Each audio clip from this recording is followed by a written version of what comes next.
ဦးတက္ကသိုလ်နဲ့ချင်းမိုင်တက္ကသိုလ်ပူးပေါင်းပြီးကျောင်းသား900လက်ခံမဲ့တဲ့တင်ကိုပြောပြပေးသွားမှာပါ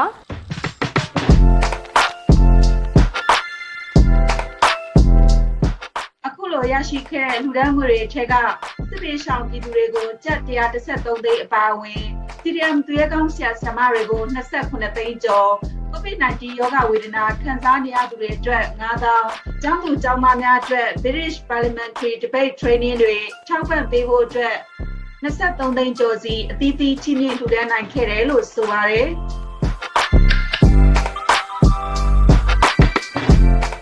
ကျွန်တော်တို့ဒီမှာအခုဆိုလို့ရှိရင်လည်းဒါစာသင်ကြားခဲ့တဲ့ကျောင်းသားကျောင်းသူဆိုလို့ရှိရင်လည်းရောက်1000ကျော်ခဲ့ပြီဖြစ်ပါတယ်ပေါ့နော် I'm really excited to bring you the upcoming interview with a very special guest.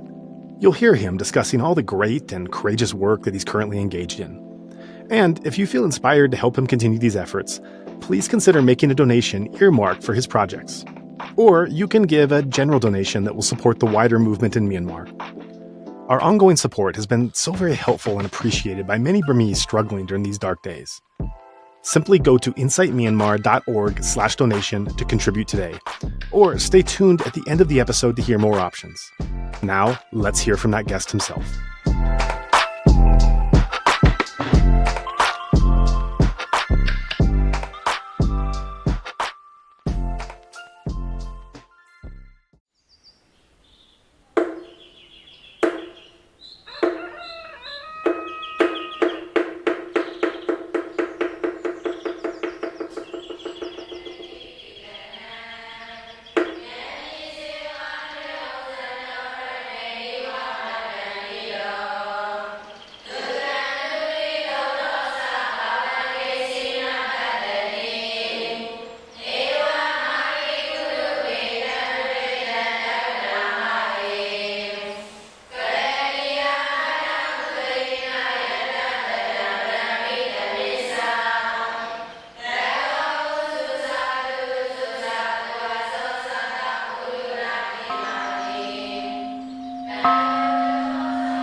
Today, we're joined by Thura of the Spring University Myanmar, and we're going to be doing a deep dive on this incredible educational initiative that he and his colleagues have put forward. And I'm very excited about this episode. It's a very important topic. And I think as we talk about the ongoing conflict and crises and problems in Myanmar, we often focus on the things that are right in front of our eyes, the things that are burning and being destroyed and the atrocities happening in front of us, as we should.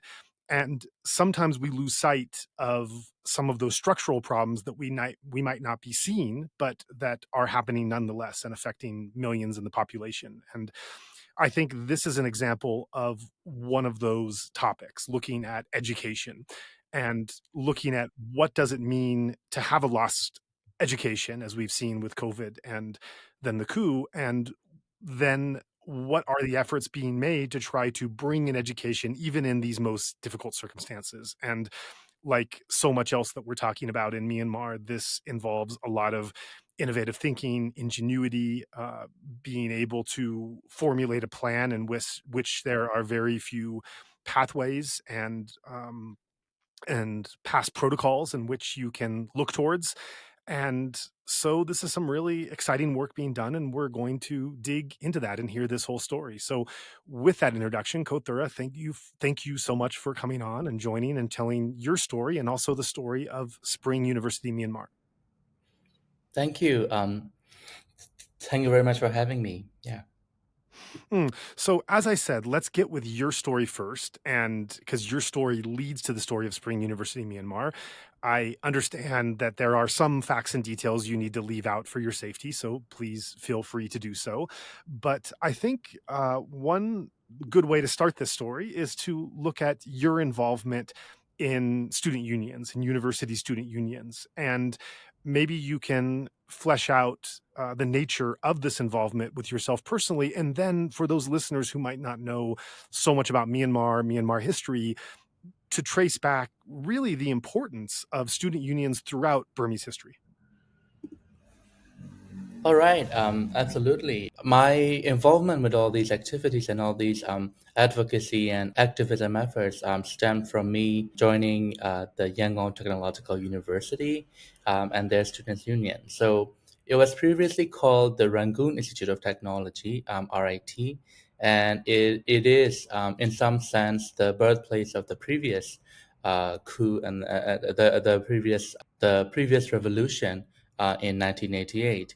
So it was at that time the military entered the university campus with like a SWAT team, and then they opened fire into the university student dormitories and subsequently killed two students on that day.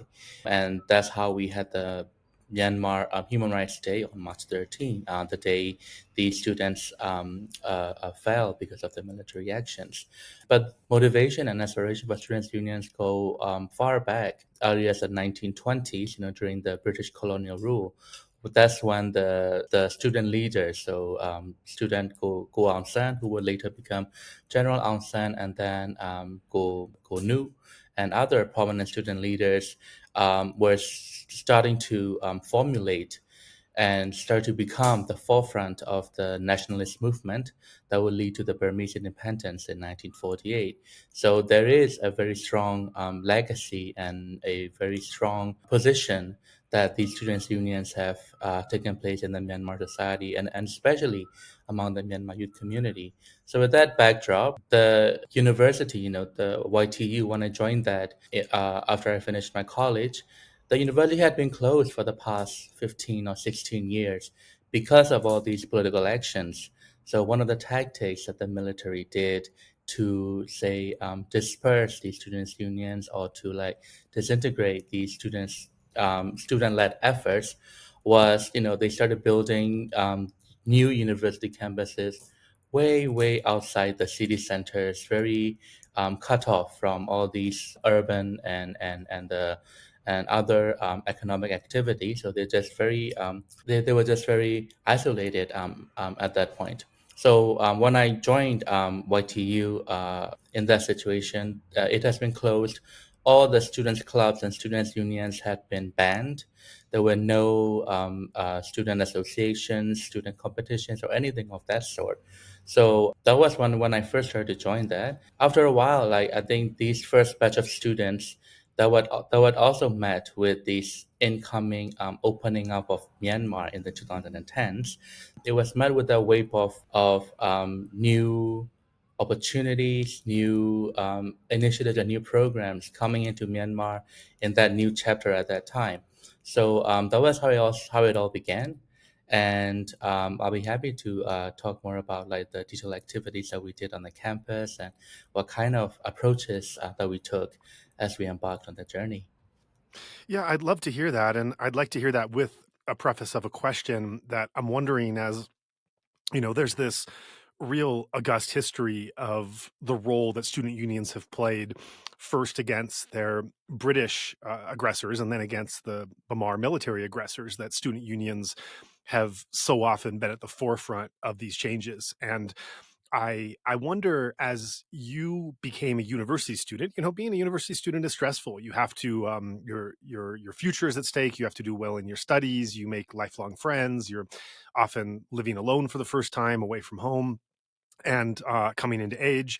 And so it's a lot to juggle all these things together. So as you were coming into university, to what extent were you looking at student unions, knowing the history, this very important historical role they've had in your country, and wanting to continue in that pathway? And to what extent were you just being a university student and this was just somewhat part of the experience that you fell into? Mm. Right. Certainly. That you're absolutely correct about having to balance those needs and just trying to make the best out of your my college experience and my college life, and then trying to do all these activities and all this politically motivated work at the same time. I think it is very common among, I would say, those who grew up in Myanmar in the early 2000s. I one funny story was that as I was growing up during that time, the only access to information that I had was government newspapers. Where all they showed was actually the activities that the military generals were doing at that time. So they would go around, I don't know, building bridges and dams, and ostensibly, trying to take care of the country or trying to develop the country. And that was for a long time the only access to information that I had. But then when I actually grew up, when I was in my late teens, mid teens, I actually started to that story actually started to unravel right in front of me. And that's when I started to notice all these human rights atrocities, all these injustices that they've done over the past years. And that kind of revelation also met with my exposure to the Students' Union and the overall college life that I had. The Students' Unions in Myanmar have always been a very influential figure, starting from those British times. That's very likely one of the reasons that, when the first military coup happened in 1962, one of the first activities that they did was they actually bombed and destroyed the Students' Union headquarters building in the University of Yangon. Many students were killed in that action, and that was actually one of the very first encounters that the Students' Unions had with the military regime. There would be subsequent student-led protests in around 1974, with the Utan funeral with the UN Secretary General, and then there have always been active Students' Union personnel, even though the Students' Union activities were outlawed after that 1962 coup. And then in 1988, again, they were at the forefront of it. But of course, it was also their ability to mobilize the larger general public. It could be their family members, it could be industrial workers, civil servants, and other aspects of and other works of life that they managed to mobilize and started calling for democracy and to end the rule of this authoritarian regime. That was when it started out. And however, when I first joined, after joining my own university, and actually we altogether reestablished the Students' Union. There were no one before us in the campus at that time. We were the first batch of students at the university welcomed in 15 or 16 years. So as the oldest cohort of students, I think it was in our second year in college. It was a 6-year engineering course. It's actually quite common. All the engineering universities in Myanmar were a 6 years program. So it actually gave us a lot ample time to really get to know each other, to really get things done and grow things and nurture things for a certain amount of time. So our goal was, I think we were quite clear what we wanted to do starting from that. So we really looked up to and we really wanted to be a part of this larger legacy of Students' Union, resisting unlawful regimes since the British times. So there was part of it, but there was also strong motivation among us to revitalize the campus. That was what we were approaching at. So we were very political and we were very involved with the reforms that was happening. So there was a national ceasefire agreement. There were other education reforms and social reforms that the USDP government was trying to do. So that was one part of it. The other part was, how can we make our students, more competitive, more innovative? How can we ensure that we can compete with students not just from across Myanmar, but with our peers from Southeast Asia? So that was our motivation, and we try to couple that. So there were a lot of advocacy that we were pushing, especially in university autonomy, higher education law. The national education law was enacted in 2014, and that also sparked a new wave of student protests across the country. And it was, I think, one of the most sensitive times of the USDP regime because that student demonstrations were massive. They were actually trying to march. I think it started around in the around the Mandalay area, and they actually marched all the way from there to Yangon, or where they tried to. They were stopped midway around the PA city, and it was actually cracked down brutally by the time. So we were involved with that political debate of the national education law and the ongoing political reforms. At the same time, we also focused an equal amount of time on campus activities. So it wasn't always political. It was encouraging students to restart, whatever interested them. So there were students starting the English club, there were arts club, literature clubs, music, sports, and other activities that would seem normal in other colleges in other countries, or in even high schools in other countries. But it was a very new concept, even a taboo for us to restart doing that. Before all this, the university students in Myanmar, their university life was mostly about, their colleges were very far. They would take so much time, maybe a couple of hours on the road, on the buses, and then they would attend classes. And after the classes are done, they would just straightly go back to their homes, because it would take another 2 hours to get back. But when we restarted this, we had to tell students, like, we can't go back. We should have been going back. We should be spending more time on the campus with each other and with other students as well, to do these activities and improve ourselves and be a part of this larger reforms that is happening across the country. So that's how it came about. And I think I'm actually quite proud of how successful, I would say, that ended up. We actually got a specifically allocated time. I think the entire afternoon of every Wednesday was reserved for these student activities. We started to negotiate with the university administrators and started to get our own venues, like, the student union office, the tennis court, the basketball court. There were very generous donors from the alumni, and by the end, like, when up until COVID happens, I think we had one of the most vibrant campuses, the university campuses across the country, and our students have also been well exposed and well connected through all these activities. Thank you for that overview. And I think, as I listen to it, I think other listeners too might have a similar feeling. It definitely brings up to what degree those of us coming from other backgrounds in other countries kind of take for granted this freedom of free association, of being able to come together with who we want and do what we want, even things that not even so political, even things that are just innocuous, of a language club or a some other hobby that we want to come together and do. How these were freedoms that were only coming along as you came of age.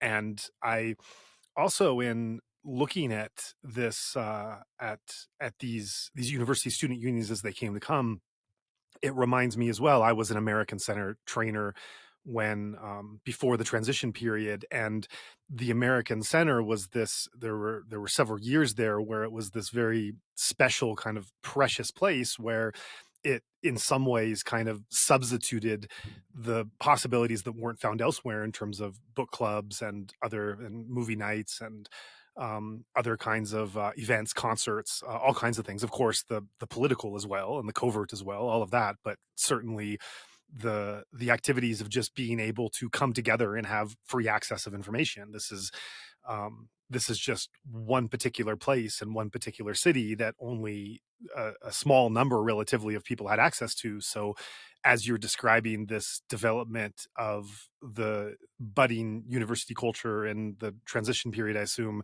as it starts to take place, in some ways, I can't help but recall this little prism of activity I was seeing at the American Center, and how wonderful it is to think about these things starting to open up and to blossom and to have those opportunities. And if I could just share one anecdote, I've shared this before. This is nothing to do with education, but for some reason it just popped in my mind. Um, I remember during the transition period, at one point they were holding these weekly farmers markets at Kendaji Park. And and you'd go there, and it was kind of like a farmer's market you'd see anywhere. There was, organic produce, and someone who was making their own, ice cream and kombucha and cheese and yogurt, and just kind of all this stuff that people were bringing together. And I was just kind of marveling that, you know, just several years back, all these people that are now coming to this farmers market, whether they're young Burmese or whether they're foreigners who don't have the institutional history, they're coming into this completely normal farmers market that you would find anywhere else, and just kind of enjoying what the different booths have. And I was enjoying it too. And I would just be struck, because I was there years before the transition happened, when it was still a military regime as the country you grew up in. And I was just kind of thinking, like, do how many of these people know, like, what a miracle this is, that this is happening, how, and there's nothing political about this, but just the free association of entrepreneurship and people coming and enjoying different things, people being able to follow their passions, both in terms of what they produced and consumed, having variety, having access to outside outside knowledge and outside people and international connections. And somehow that memory of being in this farmers market just kind of came to my mind as I was thinking about the university culture that you and your cohorts were trying to establish. Yes, certainly, yeah. I think what the example that you gave, that was actually what happened with us and what we were thinking in the back of our head. Now in hindsight, I also feel like there were a lot of political speeches and political assets that we were pushing for, but I think it was those, little ordinary moments that we had on the campus or outside the campus among these daily activities that really show like how strong and how normalized these, I would say, the democratic practices are. And I think that also kind of pushed us into other directions too, without being sorry. So that kind of pushed us into other directions too, unintentionally. So we had our own vision, our own political vision of, what these students' unions could have done. And it wasn't a national association though, like when, General Aung San and his student leaders first emerged. It was because there was only one university. They were technically the national students' union, at the national level. That kind of national effort still exists to this day, and they have done a remarkable job throughout their history. But in our case, it was pretty much focused as a university students' union. We had a vision, and we had constant engagement with other national policies and other like comrades, I would say, of students' union. But our effort also been very campus focused, but that also opened up other doors. So we were, I would say, pragmatic in a sense that, I mean, it was at a time of like loud calls for national reconciliation and how we could, transition from that tightly controlled, isolated military regime to it was a quasi-democracy. There were lots of limitations. The military has reserved a quarter of the parliament seats. They control the important ministries. We were aware that of all those limitations of that version of democracy that we were given into. So we were sort of like taught to be pragmatic. So one of the examples would be that when we started out, we didn't get permission to reestablish the students' union. So for some time, I think for like 15 months, we had to go with the name Students Network. So it was the YTU Students Network, and I think some of our students' union comrades from other campuses, I think they um, they made fun of us, because we couldn't get past that university rule. But eventually, it was overturned, and we actually had a referendum among the student body to change the name to Students Union officially. But that was after the NLD won the 2050 elections, and it was pretty safe and secure that they would be the next ruling regime. So only after that, the university administration agreed to like change the name to Students Union. So that was one of it. The other aspect of this was that because we had to start everything from scratch, there were nothing, and then we had to formulate. We had to just be creative along the way. So that kind of trained us to be, I would say, entrepreneurial, not in a business sense, but in the way we approach things. There were references, that we drew from previous decades of students' union work inside the country, but there were also other um, um, international references that we drew from. One funny example would be so the big thing in the 2010s would be Glee, the TV series. So we actually really loved. I mean, it was in high school, but we loved how vibrant all these kids were doing. There were singing contests, there were drama, there were so many freedom that they were given, as they grew and become an adult and try to embark on their journeys. So we envisioned that kind of thing, and we started new things, and we tried to fundraise. We were given. I mean, the university didn't give us any budgets at all until around like 2019.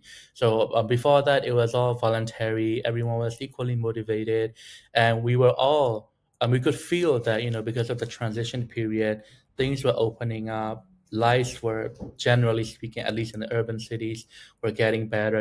More income, international companies coming in. So we could also feel that larger than life motivations that we were a part of.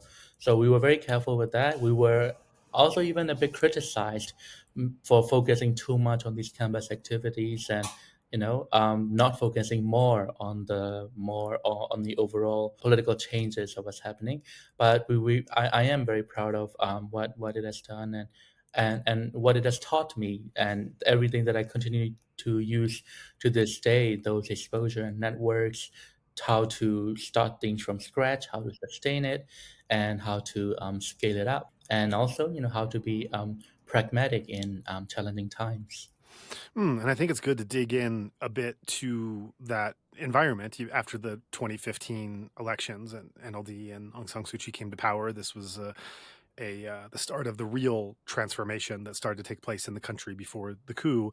And there was an article in the Diplomat that was referring to this period. There's a line I want to quote in there and then ask your thoughts on it. The line in the article said, quote, "The National League for Democracy's run government had initiated a well-supported reform process to lift Myanmar schools and universities out of the mire of underfunding, politically motivated repression, and general systematic torpor," end quote. That's quite a bold thing to write and to describe this effort, this national effort being done at a political level to be able to bring back the educational system to the prominence that it had before the military really destroyed it and gutted it in all the ways that we know that it did. And it developed this national education strategic plan. And so I wonder if you can go over those, looking at a broader outlook for education that was happening nationally at the time up until the coup. It's a completely different story what happened after the coup. But in those years, what did you see the NLD was trying to do with education, and what did they accomplish? Right. Oh, that was a very interesting statement. I think I haven't come across that in a while. I agree. I think it's quite bold, and probably I think it was written in the honeymoon phase of Dosu and the NLD. Well, I think there were very strong indicators that, I mean, they spent so many years fighting for these freedom and for the people, to get these opportunities. So I should hope that that was what they intended to do, and there are some indicators of it.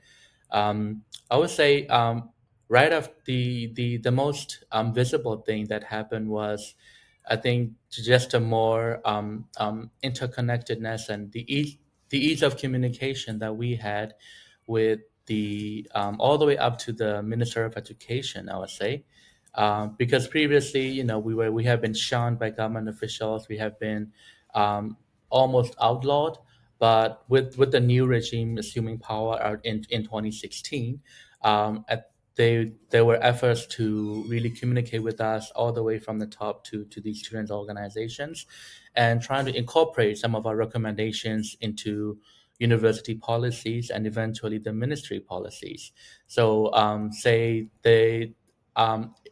it took a while. It was a process, but after a couple of years into the NLD regime, uh, some prominent examples would include the students' union representatives were invited to attend the university senate meetings. So previously, it was unheard of. The students never had a role in formulating university policies.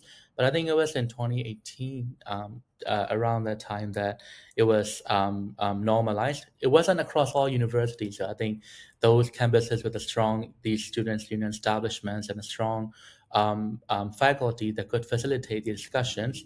So students were trying to getting invited to attend these senate meetings, be involved with the university budget. They also started to give out these more student-led project activities as official university activities. So that was what was happening in those campuses.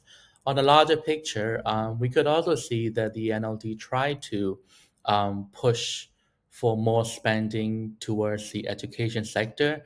I think it grew close to 10% by the time they were ousted in late as of 2020. Um, and I couldn't comment so much about the basic education. I was involved with it somehow, but I wasn't leading many of the activities there.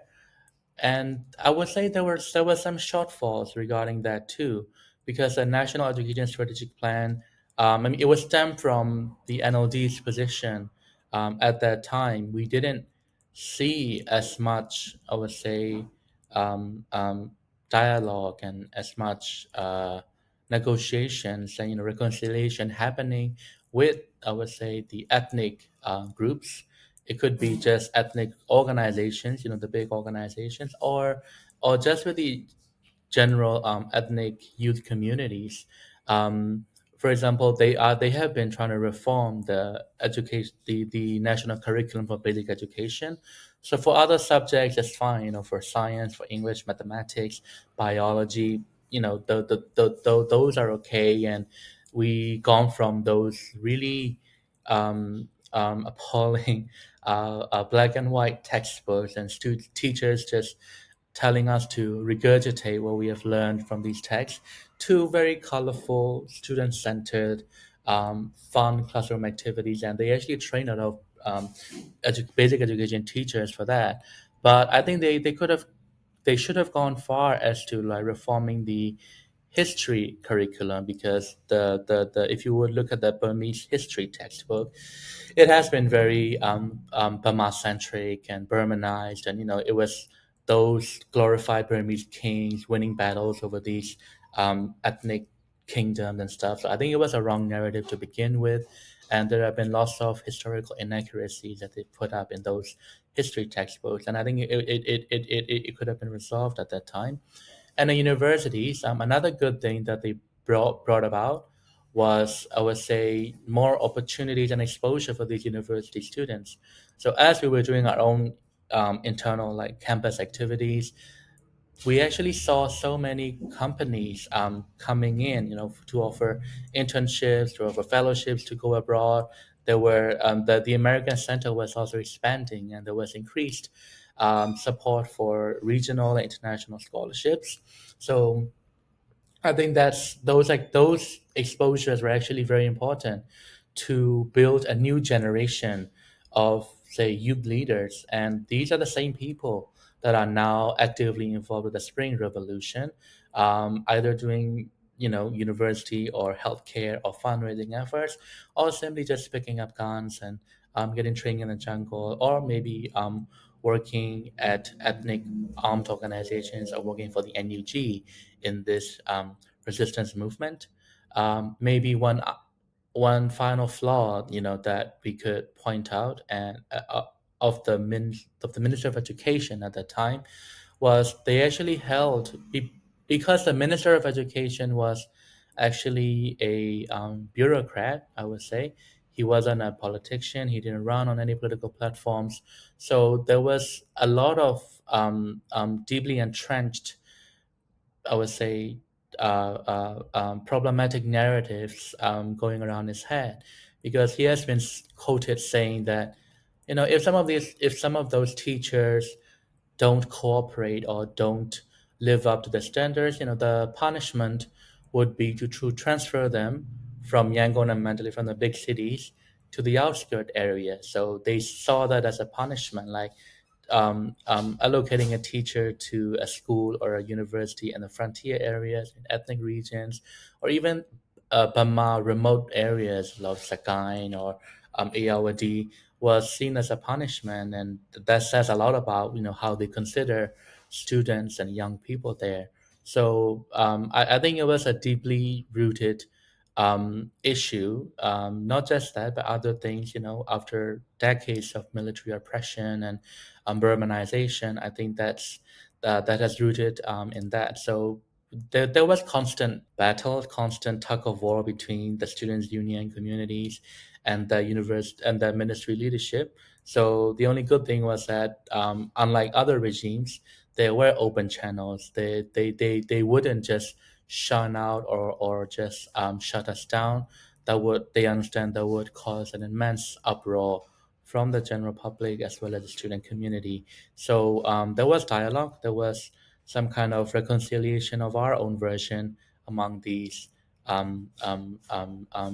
education providers.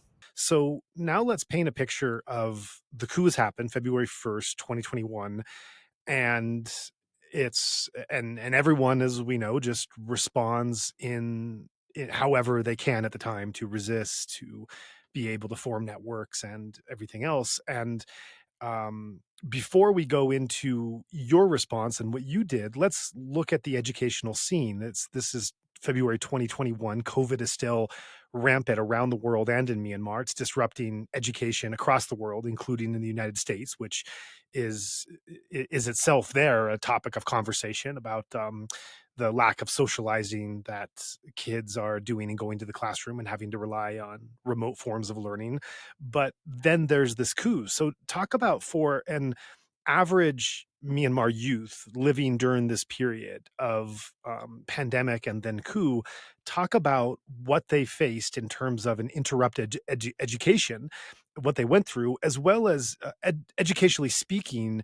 What does it mean for a student who should be in school and is missing classes for months or years at a time? What does that do to the intellectual development of that student, as well as, we could say, the intellectual capacities and potential of the entire youth of the country? Yeah, so I think that that will begin with the first COVID case that happened. You were right about, it was transition to remote learning, virtual learning. It was a challenge of its own at that time. So the first COVID case in Myanmar happened in late March 2020. So that was when the universities were all shut down and all the schools were closed off temporarily. So when the coup happened in February, it was almost a year of virtual learning among the students and the teachers. I think that the teachers and faculty members had a harder time adopting to virtual learning, trying to learn Zoom, trying to learn all these digital and cloud-based tools to effectively teach online. I think students really were familiar, and they just naturally slipped into the online learning space. So when the coup happened in February of 2021, the universities were still closed. The campuses were empty. There were just a few administrative staff and not even faculty members present in the campuses most of the time.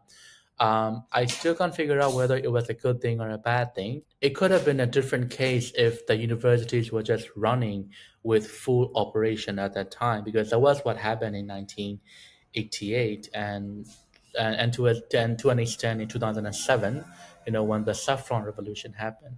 So we can imagine if it had happened with the full universities operating, I think the protest movements might have been a bit bigger, maybe even more powerful than they were in our version of the timeline. So as those were closed, but it didn't stop the students and these just normal individuals to come together. So when I say normal individuals, when you see those like countless protesters at those rallies in all both cities and rural areas.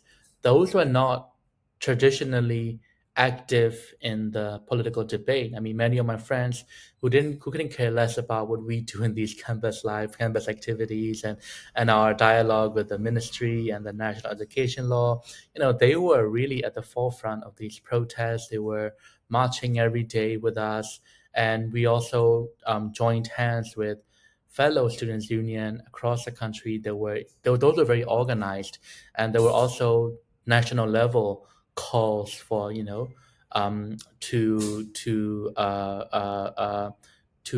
encourage the international community to come together to support this, and that was when it happened. So for an ordinary individual, for an ordinary young person, I think it meant, firstly, I think what they were responding to was the injustice that the coup demonstrates. It wasn't as much they were really rooting for Aung San Suu Kyi or the NLD, or rooting for those values per se. The human rights abuses and other media freedom, or those like democratic principles.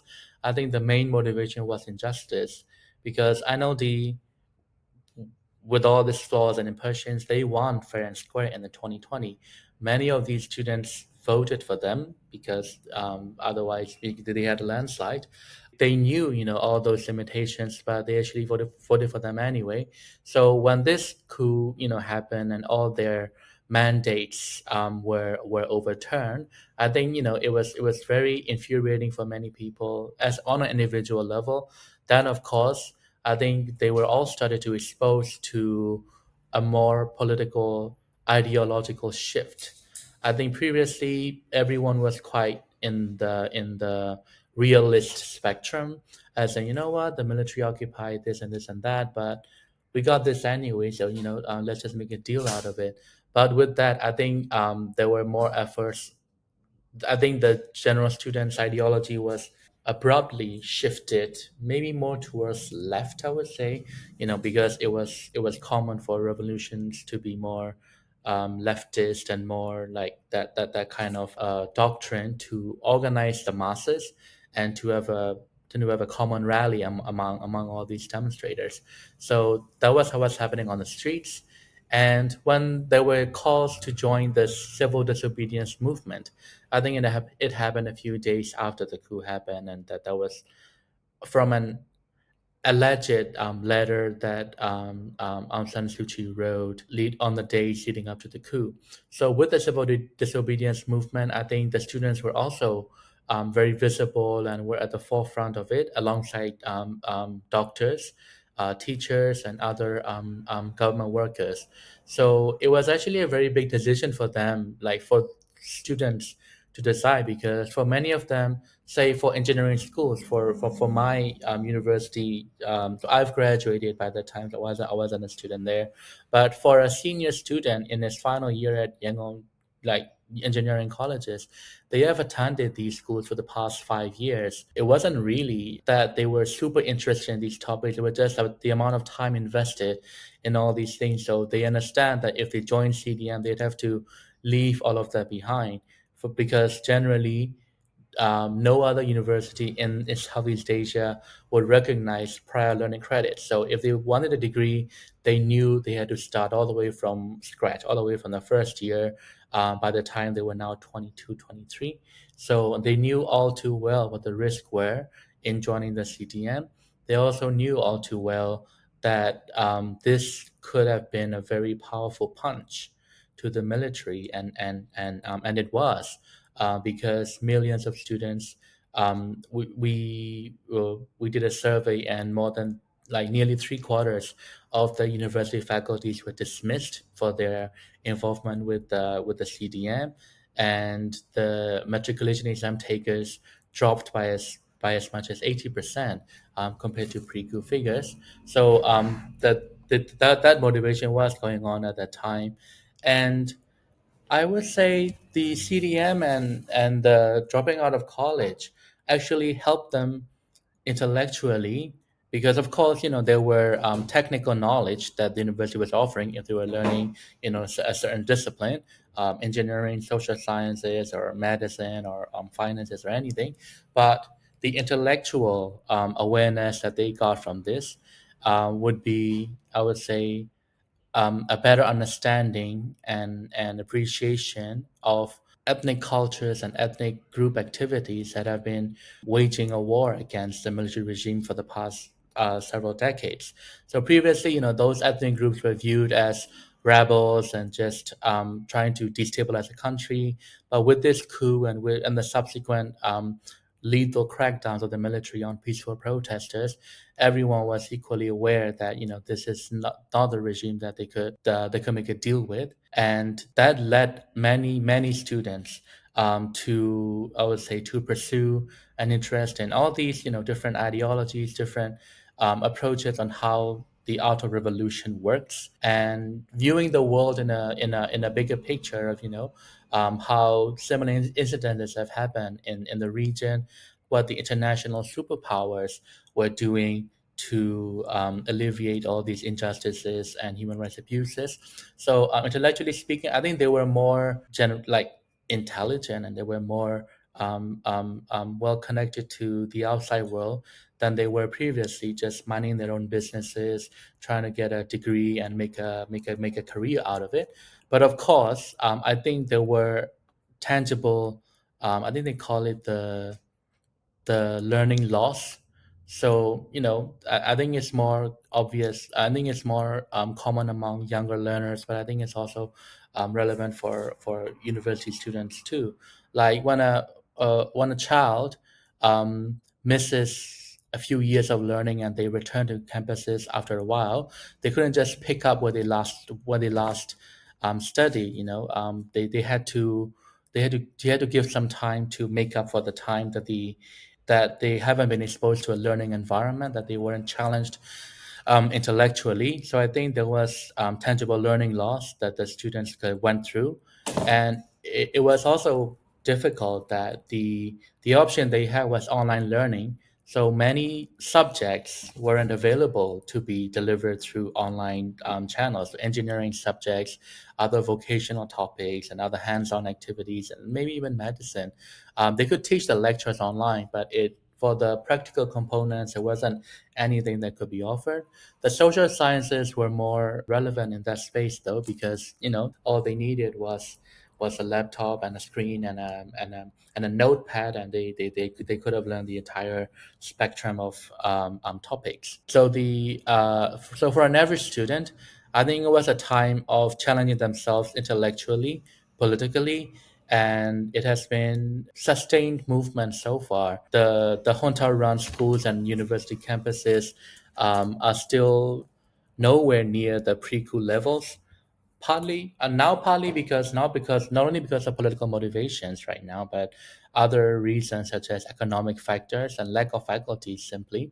And it was also a time for these students, for these individuals, to become a more active citizen, in the sense that they were, of course, later drawn into the armed struggle and subsequent anti-regime activities that have followed. Right. And I think that leads us to your story and your involvement. And I think what we see when a society breaks down, well, we probably see a lot of different things, but what I saw happening in Myanmar at this time was that once this has really just broken down and there's no roadmap for what's left, I saw a number of people trying to figure out who they were in this new world. And as we've seen since, we've seen some people gravitate towards going to the jungle and becoming PDF fighters. Others have become online activists and have spoken. Those who speak English have tried to bring the story to the international community. People have worked on defections and tried to encourage those in the military to leave. Others have looked at volunteering for the NUCC or some part of the NUG, medicine, on and on and on. There's people come to find their place of, I don't like this new regime, this illegal military takeover, and I want to do something to be able to make their job more difficult and show them that we don't consider them the legitimate rulers. And once everything has broken down, we see different people starting to, well, first figure out, am I courageous enough to do this? Do I care enough to do this? Am I going to do this longer than a month when all my friends are doing it and it's just kind of cool and I'm motivated? Or, how am I going to sustain this? But then over the course of months and years, we see these activists and communities and organizations that are left still standing, that have found their way and that have seen, this is how I'm going to show my displeasure. This is how I'm going to try to oust this military dictatorship and bring an elected government back into play. This is how I'm going to support my people that are suffering and to make sure their story gets heard. And people go in these different directions according to their backgrounds. So you went in a direction of looking to establish a university, which we haven't gotten into yet and which we will now, the Spring University Myanmar. But maybe you can first talk about, how were you personally impacted when this coup hit? And as everyone is kind of scrambling to figure out, who am I in this new world? And then once I realize I do want to step forward in this new environment, this dangerous environment, what am I going to do? What is the best use of my particular resources to be able to help my country and my people? You obviously went towards the pathway, not just of education, but of a really revolutionary and innovative educational initiative, which you'll get into. So tell that story. So when myself and my friends were getting involved with anti-military activities and anti-coup efforts, I don't know about many other people at large, but I think we weren't really thinking far ahead. To echo what you said earlier, I think we understood that this might not go well. In the early days of the coup, there was still hopes that this could be overturned in a short time, because there was still a lot of infrastructures and a lot of governing structures of the previous regime. We were with them for the past, say, 10 years since the USDP government. So there were hopes that, I think the hopes were still there throughout February, and even up to the point of the military lethally cracking down civilians, and the protests grew even larger and morphed into other forms. But I think it was clear around April, among the youth communities, and at least to me, that this thing is not gonna go away anytime soon. We don't know how long it's gonna be. It could be a year, it could be 2, it could be 10 years. The last time it happened in 1988, I think it lasted for 22 years. So we were vaguely aware of it, but we weren't really preparing ourselves. I mean, I wasn't really preparing myself. You know what? I'm gonna do this for the next 15 or 20 years, no matter how long it took. I think my motivation by then was, this is what I can do. This is what needs to be done, and we can see that this would have really tangible effects on at least the legitimacy of the regime, and to help the ongoing efforts by CDM professors and CDM students. So Spring University Myanmar was established so it was officially launched in 24th of May 2021. But we have been planning to launch this maybe around a month earlier. So right after the Tenjan festival in April, which was not celebrated. So it was at that time, me and my so it wasn't my own effort. We had a few co-founders that have helped with us, and who has continued to commit to SUM to this day. So by that time, the CDM movement was already going full swing. They first joined it in February, and it's now a couple of months that they have been CDM, and the crackdown hasn't been quite obvious yet. And the CDM students were also in full swing. So it wasn't the CDM call that we were calling for, but our approach was that, there have been decentralized fundraising efforts by students' unions and other student communities, or among the alumni community. There were some, I think it was common around that time to see on Facebook, hello, I am a CDM professor, I'm a CDM instructor, I'm a CDM student from this and this and that. I am selling all these Burmese snacks or salads or just some small businesses that they was trying to do, sell online to make a living and to donate these earnings to to those areas in need. So it was in that environment that we came in, and I think so I would say the founding revenue model of Spring University Myanmar was that we needed to sustain the civil disobedience movement. We needed to continuously support the student professors so that they don't have to go back to work under the regime. We have to provide alternative means of learning for the students so that they don't have to go back to those junta-controlled campuses. So our model was, we'll bring together as many student professors as we can and work with them to create and develop new courses, to develop online courses. We will launch them, and as a means of financing these, we would ask for students to donate in the form of a tuition fee.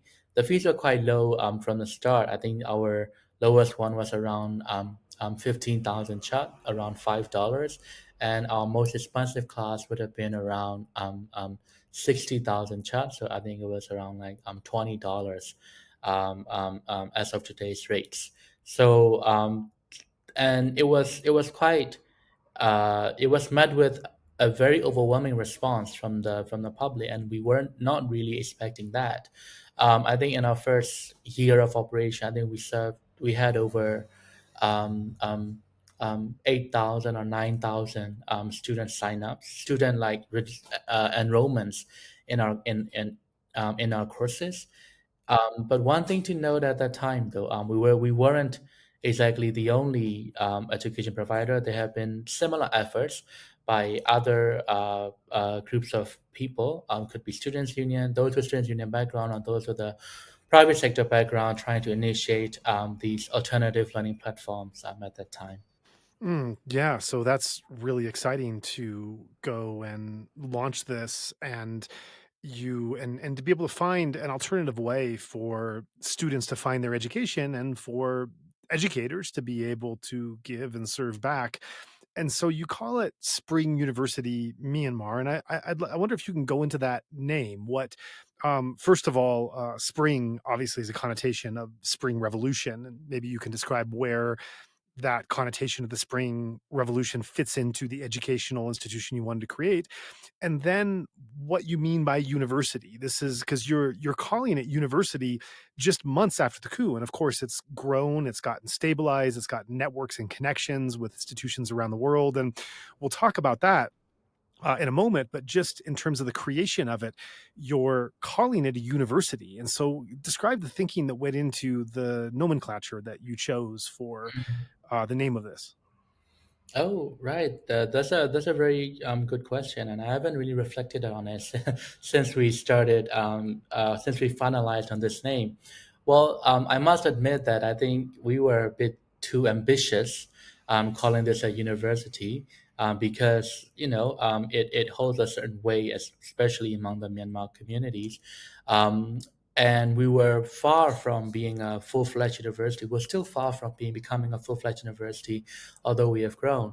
I think the motivation behind that was it was more catered towards the spring ideals that education should be accessible and inclusive of all groups of people and all minorities, and that it this the education the an educated populace should be the foundation of the new federal democratic union that we have been trying to forge.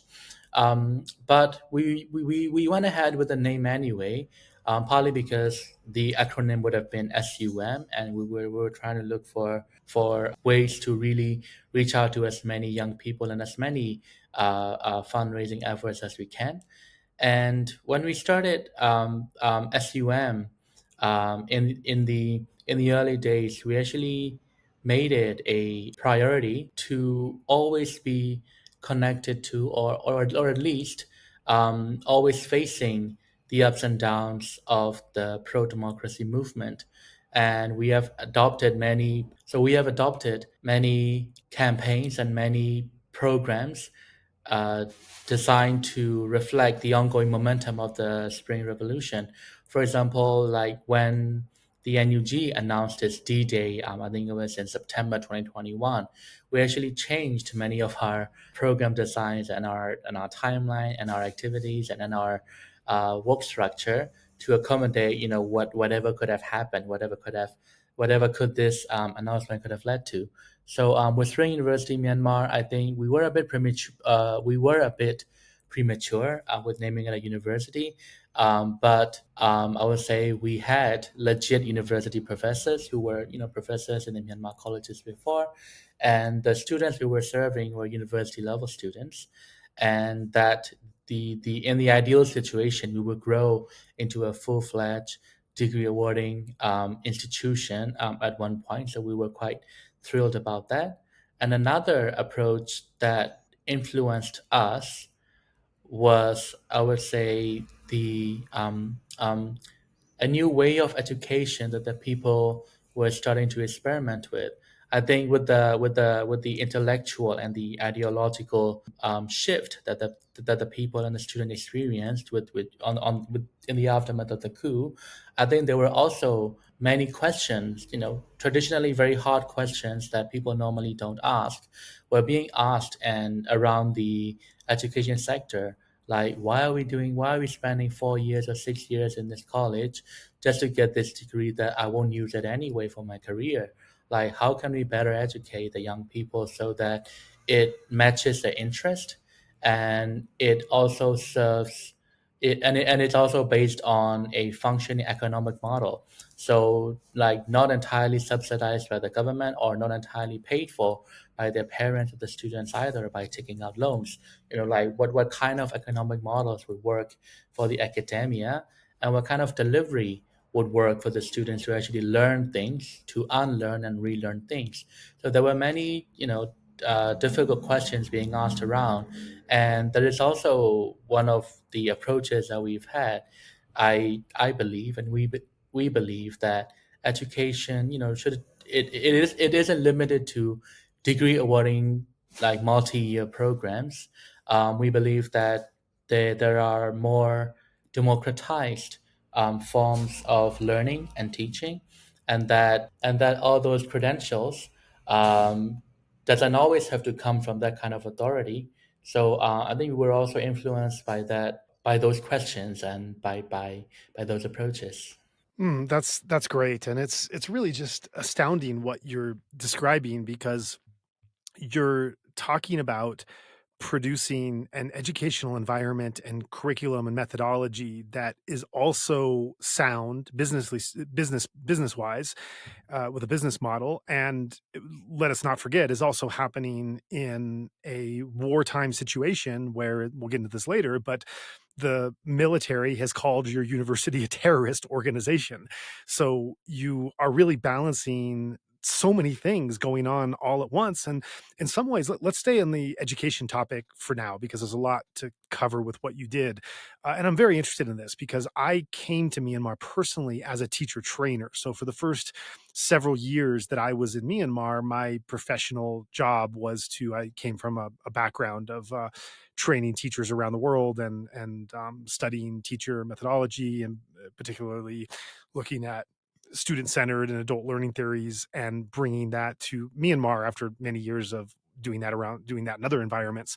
And so my entry into the country and culture was really understanding what traditional education was and how it operated, and how this style of learning we were bringing, how to bring that about, and knowing what that local environment already was. And so as you're looking at the work that you're doing in bringing and really having a clean slate, really being able to start from scratch to look at what are the problems of, actually, as I'm saying this, I'm thinking it's not unlike what's going on with the federal charter. It's really empowering and liberating to be able to design your own federal charter and constitution, it's also, overwhelming. And what am I not thinking of, and what do I get wrong, and what do I have to know to do this? So it's those things together. And I'm sure that your work with the curriculum and with the education and the methodology and everything else was probably not dissimilar to that. In one sense, it's very liberating and empowering to think, well, let's do away with the old, and we don't have to be tied down to all these incremental reforms and traditionalist and patriarchal and Burmanization type of thinking. We can throw this all out the window, and we can make a new we can define ourselves. What does education mean?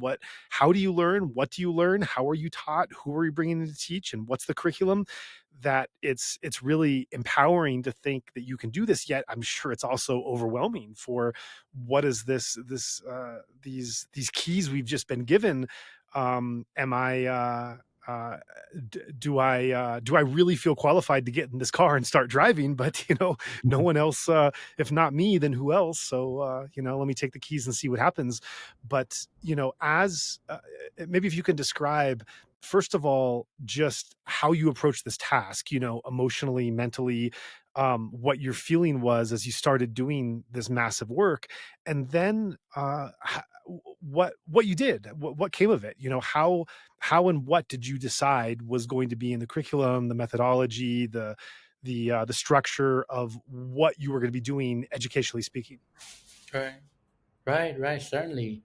I mean, when you said earlier, I mean, I think you were really preaching to the choir. Like, am I really qualified? I think it that question has come up since the day we started, and that's something that I still question myself to this day, because I really didn't want to be sort of in the leading position of this incredible platform. We actually listed certain names, someone, a few people that are more experienced and more connected to the wider, academics and donors, to assume the role of this, in leading this university. We approached them, but they weren't available. So at one point we just decided, you know what, it's just me and this team, and we're gonna make this work. So I think in the back of my head, I think what I learned and grew. I think the students' union years of my undergrad, I think those were really formative. That really taught me to how to start things from scratch, and to how to deal with problems that would come along with it. And one thing that I forgot to mention earlier was, as I was doing these students' union activities in the campus. Outside the campus, I was also doing a lot of social enterprises and youth engagement activities, and those were all very similar in nature. As in, like, we had to start from scratch, because previously the in Myanmar before 2010, 2012, there was very limited civic space, for civil society organizations, for youth communities to come together, and it was really unheard of for young people, to work on a project together, like on like a social enterprise. So I did a number of those in scholarship counseling, education support, mentoring, career consultations, mental health, agriculture. So there was so SUM wasn't really my very first project. I mean, it would have been a disaster if that was. But that social entrepreneurship and the students union experiences really shaped how I approach things and how look at this. So I think the biggest question when we were doing this was, as you pointed out, like, are we doing the right thing? Is this the right approach? Is this going to be effective? So I think the mantra that we went through would be that. So what those years of students union activity and social entrepreneurship activity taught me was that in approaching these big questions and big confusion and uncertainties, I think the approach was, number one, whatever you pick is right. as in like I don't know what other doctrines would have taught and would have prepared in this situation, but when we restarted the students' union, started our own social enterprises, we knew there were many options. There were a lot of potential in all of those options, and we just have to make up our mind and just pick one. And we also need to own that decision to like why we went with it, why we went with that route, and whatever comes with it. And we could always think about the other part, like what have we done differently to these things, and how could it be better? So we can always imagine about it. But I think the approach was the approach was quite practical. So just pick one and stick to it, and it's also an iterative process. It's not is the management approaches and the overall philosophy is generally a living organism or a living document. We keep updating it, we keep reflecting on what's urgent on the ground, and we have to adapt to it. We have to respond to it. Um, but of course, without compromising our own like the core foundation of principles that we are trying. So at the core of SUM's work, we're not really trying to put the students back into classes. We are essentially trying to tackle this regime, and no surprise they called us a terrorist organization. But yeah, at the core of it, we did this because these young people need to be engaged and sustained, and we couldn't just let them go and be whatever they wanted to be out in the field. Like there needs to be a strong sense of community and interactions and debates among them. And another reason would be that, if like these young people are at that point and to this point so far, they have been extremely motivated, politically, socially, they're outspoken. Even if they weren't prior to the coup, they were now, and they were now reading up, and they were now, yeah, really hyped, or like they wanted to make a difference in this new environment under under this military regime. So, and like how many times were we wishing, in other countries that they had a more active electorate or a more active youth population that are really invested in their country's affairs. So we have that, and we really wanted to maintain that through that.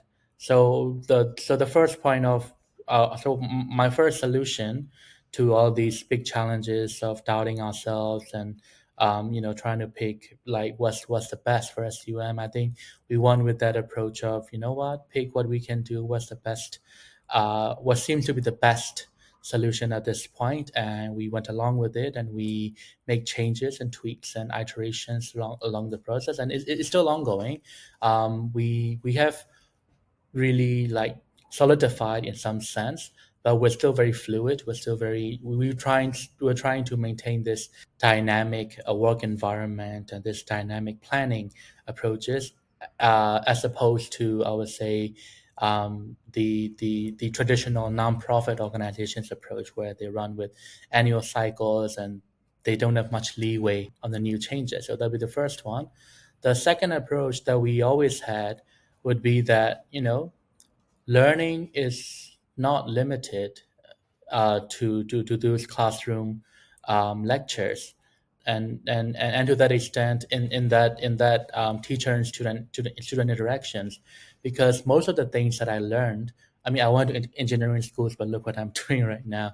Mm. So, like most of the things that I learned, that were those I learned outside the classroom, through my students' union colleagues, through dealing with the university administrators, through just dealing with a whole bunch of people outside the classes, trying to find your persona, trying to find your interest, and trying to find a voice for yourself. Like, how do I position myself? Where do I fit in? And what's my best shot? And in all these opportunities, I mean, I'm not really discrediting like what the teachers are teaching and what's being delivered in the classes. I think it has its own merits, and especially for like more technical, like technological and vocational like disciplines, I think is more important. But I've always believed that learning is everywhere, and all we need is to create a nurturing environment where they are free to express their opinions, where they could interact with each other freely with no discrimination and with no sidelining of any agenda. And it's still a process. It's still not complete, but I think we've come further than what has been offered before. For example, our faculties are rather decentralized.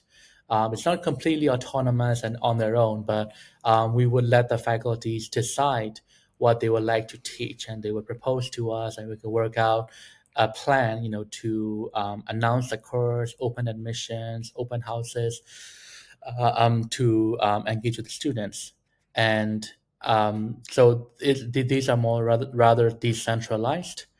Yeah, so can you give me an example of the type of curriculum and courses that have chosen to be offered? Right. So at SUM, over the past two and a half years, we have been piloting so many different courses, online classes, hybrid programs, and also like diploma awarding programs. So we started with these micro credentials, so short courses that run from like 5 to 10 weeks. So these are just micro credentials, single subject, single topic, offered by these CDM professors. This was formulated in a way to sustain the revenue, from the students, those donations, to continually support these CDM professors who were teaching on those courses. So it was its own economic model that was to an extent self-sustainable. So we have maintained that. And we have courses over a wide range of disciplines, from engineering, science, computer technologies, to the social sciences, humanities, languages, education, law. And one of our pioneering courses would be the language courses on ethnic languages. So we've offered several ethnic languages, so Sakor Quran, Pokuran, Shan, Chin, Rakhine, Kachin, Mon, and Kayan, I think. So these ethnic language courses, I mean, they have been around for a while, but quite limited to their own ethnic territory. So in Kachin areas, they would teach Kachin to the children, and so on. But with these ethnic language courses, we were trying to create a mix of both the Burmese speaking students and other ethnic speaking students to really interact with each other and learn these new languages all together, and to promote their appreciation of these ethnic cultures and identities. So that was a short courses. And then after several months, we started to offer um, graduate diploma programs. So those are designed to be at graduate level. They will run for like 6 to 9 months. And so far, we have like 10 diplomas at SUM right now. So the diploma program in human rights studies, diploma in governance and public administration, diploma in teaching, and so on. So we continue to provide these diploma, and now with support from some international universities, we now have an MOU, or an ongoing collaboration, with like 11 universities across the world. So from Australia, New Zealand, South Korea, Switzerland, Thailand, and from the US. So some of those universities have offered to recognize some of these diploma programs, and even award like graduate credits to those who complete these programs successfully. So we hope to scale up in that sense, and we hope that many of our programs will get recognized more and more. So these two programs will be the core courses that we offer, but there are also other means of delivery that we have been running on. So with the military, like cutting off the internet and mobile connections in the conflict affected areas, we started to offer other analog technology. So we have radio lectures that we partner with Mizima Radio to broadcast every week. So it runs on AM, and it's really picked up by a pretty large audience. So we have those radio lectures. We have hybrid programs where we've come up with this SUM box technology. So it is based on Raspberry Pi. it could transmit its own Wi-Fi without needing the internet coverage or the mobile connection. So what we would do is that we would, design this box, the hardware and all, by ourselves in Thailand, and then we would upload all these the entire learning portal into that box, and all the learning content inside it, so the videos, lecture slides, quizzes, presentations, assignment submissions, and all of it. So the entire learning portal of SUM is uploaded into that box, and we will deliver those boxes to Sagaing, Chin, Kachin, Karani, and Karan, where the fightings are most intense, where the discipline spans are the highest, and those young people don't have other means of learning anything. So the box, once it has electricity, once it is plugged into a socket or through a power bank, they will transmit its own Wi-Fi, so they could either sit around with a projector and learn as a communal activity, or it could be like a mobile library where students with a smartphone could come around, get connected to that Wi-Fi, and browse all the learning content in the learning portal. It wouldn't connect to the larger internet infrastructure. It's just its own local Wi-Fi connection. So that's what we've been running, and we are also starting to do some in-person programs in some of the liberated areas. So we have local partners on the ground helping us with the logistics. We have teachers who are either like teacher trainers, training teaching assistants from those regions who would facilitate the classroom discussions, where else the lead instructor from our side will still be teaching like through a screen. So that practice has been common, and we were trying to see if we could scale it up. So yeah, this would be the summary of the activities and the courses that we've been offering. Thanks for that. And to get a sense of numbers, what approximately how many students have passed through your programs, and how many teachers and volunteers and other staff do you have on the other side of that? Right, certainly. We started SUM in May 2021. So we've been around for like 2.5 years. So over that time frame, we've had over 21,000 Oh, wow. students that have enrolled in across different programs. Got the short courses, the diplomas. Hmm. We don't count the radio lectures outreach. So yeah, that it is now 21,000. Wow. We actually ask about their some of their demographic data. So we can show that those slides at another time. So the majority of those students are female, which is quite typical with the Myanmar classroom Hmm. environment. So around 64% of those students are female, and around like the other 1/3 would be male students.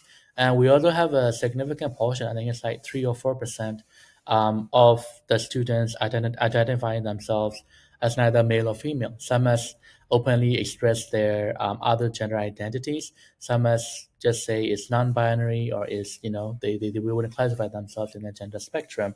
So that's Hmm. also one of the interesting developments that have emerged, among the young people, a better way to expressing themselves and their ideas and stuff.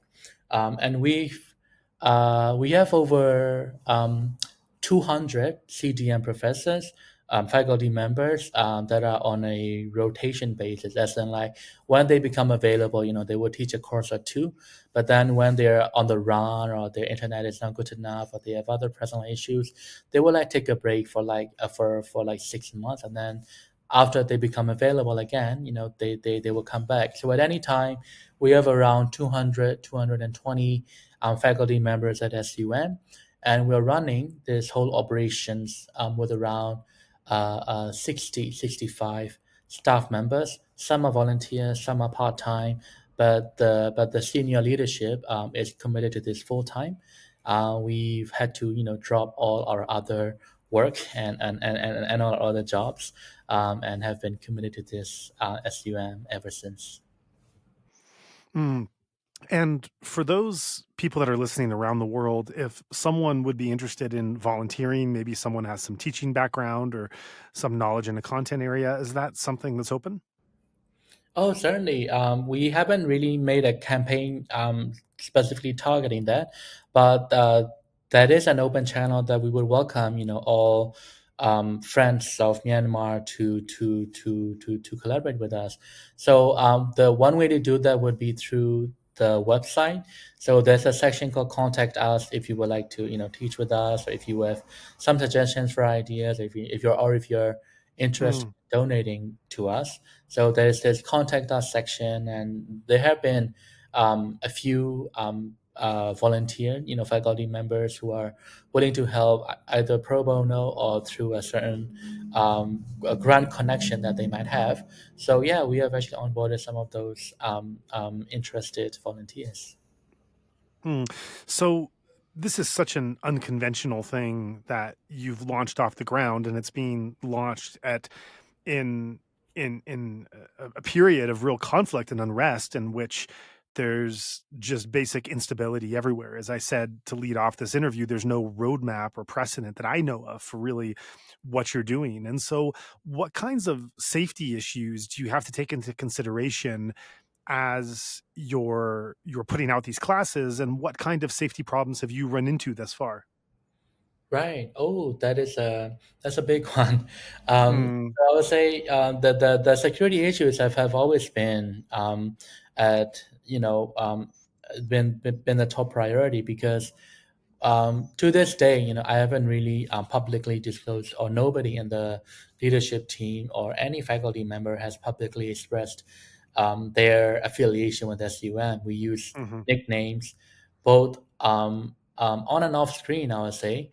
So our main risk assessment would be the military cracking down on us mhm, for whatever reasons that they might have. Maybe they're unhappy that we are pulling students from their public universities and colleges, or they mhm, are unhappy that we're growing too large and getting influential among the youth communities, or simply they just don't like anyone with a name with spring in their names. So we've always identified, we continuously try to identify potential risk exposure points.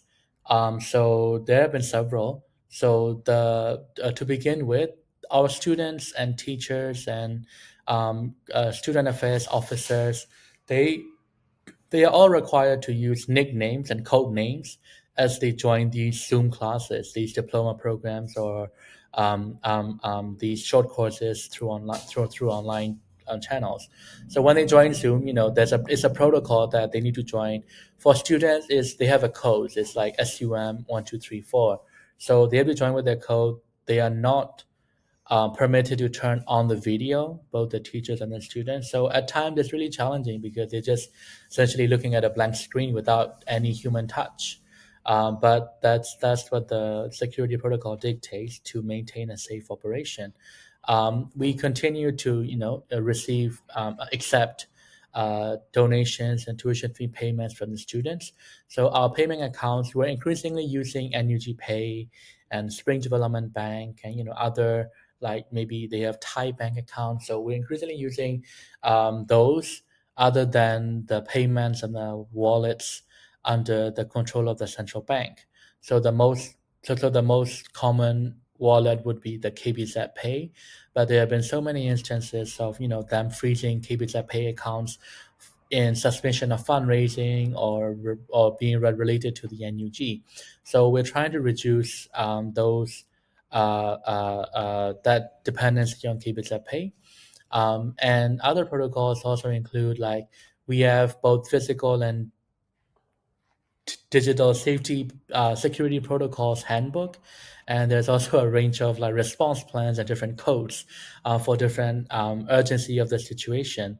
So if it's a code black, it's its largest amount of exposure and breach of our security protocols, right? There are other lower categories too. I would say the instances that our safety has come close to becoming compromised would be, when we had to announce certain projects and certain activities. For example, when we had an MOU with a Thai university, we had to announce it, partly because we wanted the admissions to be open and fair to everyone. Otherwise, we could have just, stick to our own little circles or our own alumni network to recruit students for that. But we felt we needed to announce, to publicize this. And then in some other instances we have to publicize our activities in the country without mentioning specific locations. So in those instances, the junta could have really, if they wanted to, they could have really pinpoint where we are and who we are, and really identify, our identities, and either pressure our parents or maybe delete our passport or stuff like that. So those would be the closest. We're trying more and more to stay out of everything that's relevant to the junta. So those KBs pay wallets. We're seeing if we could use, safer platforms for learning and other communications. Oh, it's very lucky that Facebook has banned the junta assets completely, so we don't have to worry about that. But yeah, we will continue to. So this has been a high priority, and we don't compromise. Like some students and teachers have requested, because they're learning languages, they need to see the mouth patterns and they need to see the faces. But we really can't allow, students and teachers turning on the video, because there's no way we could know. Students, anyone could apply. We do put on some screening and interviews and stuff, but if they were posing as, if someone from the military was posing as a student, there's no way we could have known. So our approach is to minimize contact among themselves and to not expose any real world identities to each other. And I suppose that in the work that you're doing with education, this touches upon, whether you want to or not, it does touch upon this issue of legitimacy, because there is in the public sector, which this basically is, it's not a it's something that's there available for all. The issue of what education is provided and who is providing it, and what does it mean if you get it, if you pass through the requirements we give you, that we set for you, what do we give you in return in terms of paper or credentials? All of this kind of plays into legitimacy. And this is, and again, whether you want it to or not, this is playing into the military's thirst and desire to want to have legitimacy in all regards for whatever that means. And you have a minister of education that is a role that is functioning in the country and in the I don't want to say government. I don't even want to say military government, because they're not, and it's not just a question of them not being elected or not being being chosen for it, but it's also because a government governs, and this military is not governing. They have never shown an interest in governing. They're a mafia outfit, basically, that is just trying to take and control what they want with providing as few goods and services as possible for the people's welfare.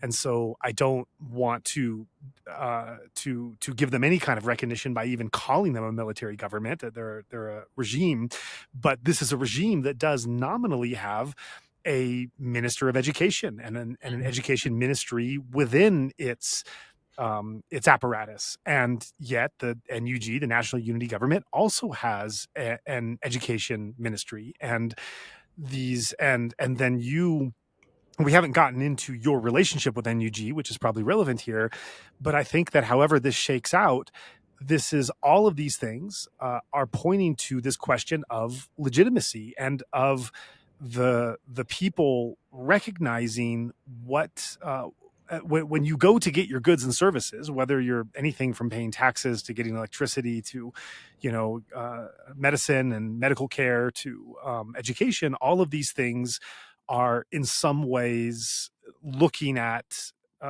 some recognition or legitimacy of state services that are being provided. And so there has to be something there, that the more people that are looking to you or the NUG's Ministry of Education or or ethnic education providers, that this, in some degree, is taking more legitimacy away from the military rule, and this can't be what they want. And we have read stories about how at various times the military will demand and insist that different schools be filled and teachers come, and that and they've taken extraordinary violence and pursuit of teachers that are on CDM, that are on civil disobedience movement, and refusing to show up to public schools, and insisting that these public schools, both students and teachers, that they come in mass to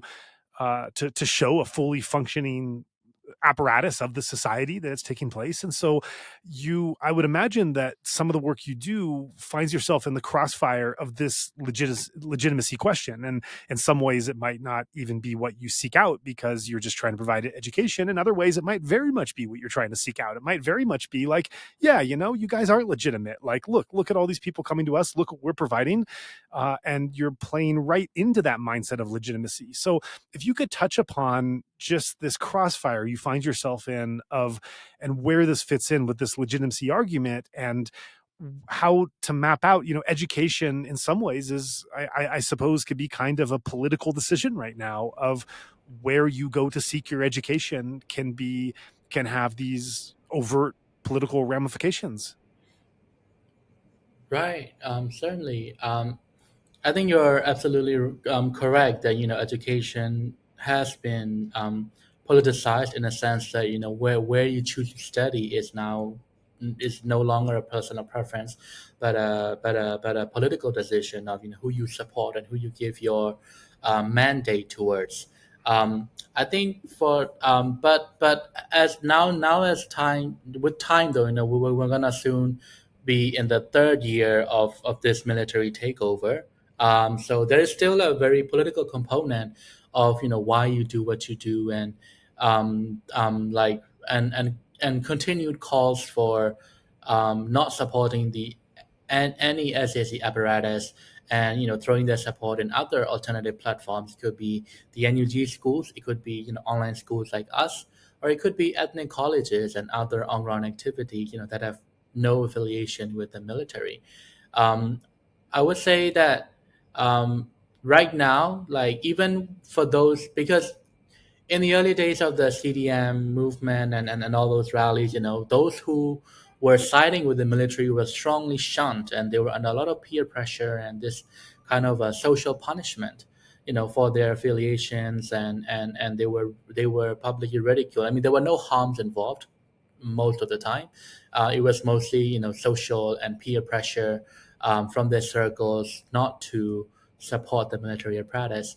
Now, we're in year 2 and year 3 of the military takeover, and for those students who have no choice, but to attend the schools, those coming from the poorest neighborhoods of Yangon and other rural areas, partly because, like, for many of those parents, sending their kids to school is not just about the school; it's about like a daycare, because the parents wouldn't be at home and they need someone to watch their kids, and they can't monitor their kids through online learning, because online learning also requires some adult to facilitate the children in using all those tools and buttons.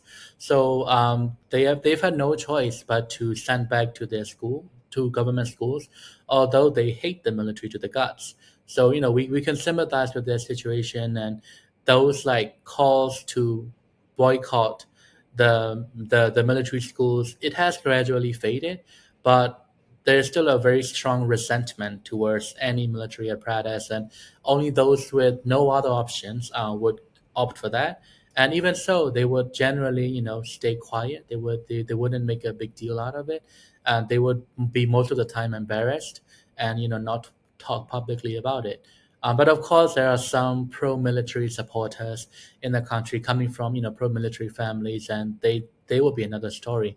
But generally, that decision is indeed political, but it has also been increasingly economic and financial, and what other real life challenges and requirements that they need to address.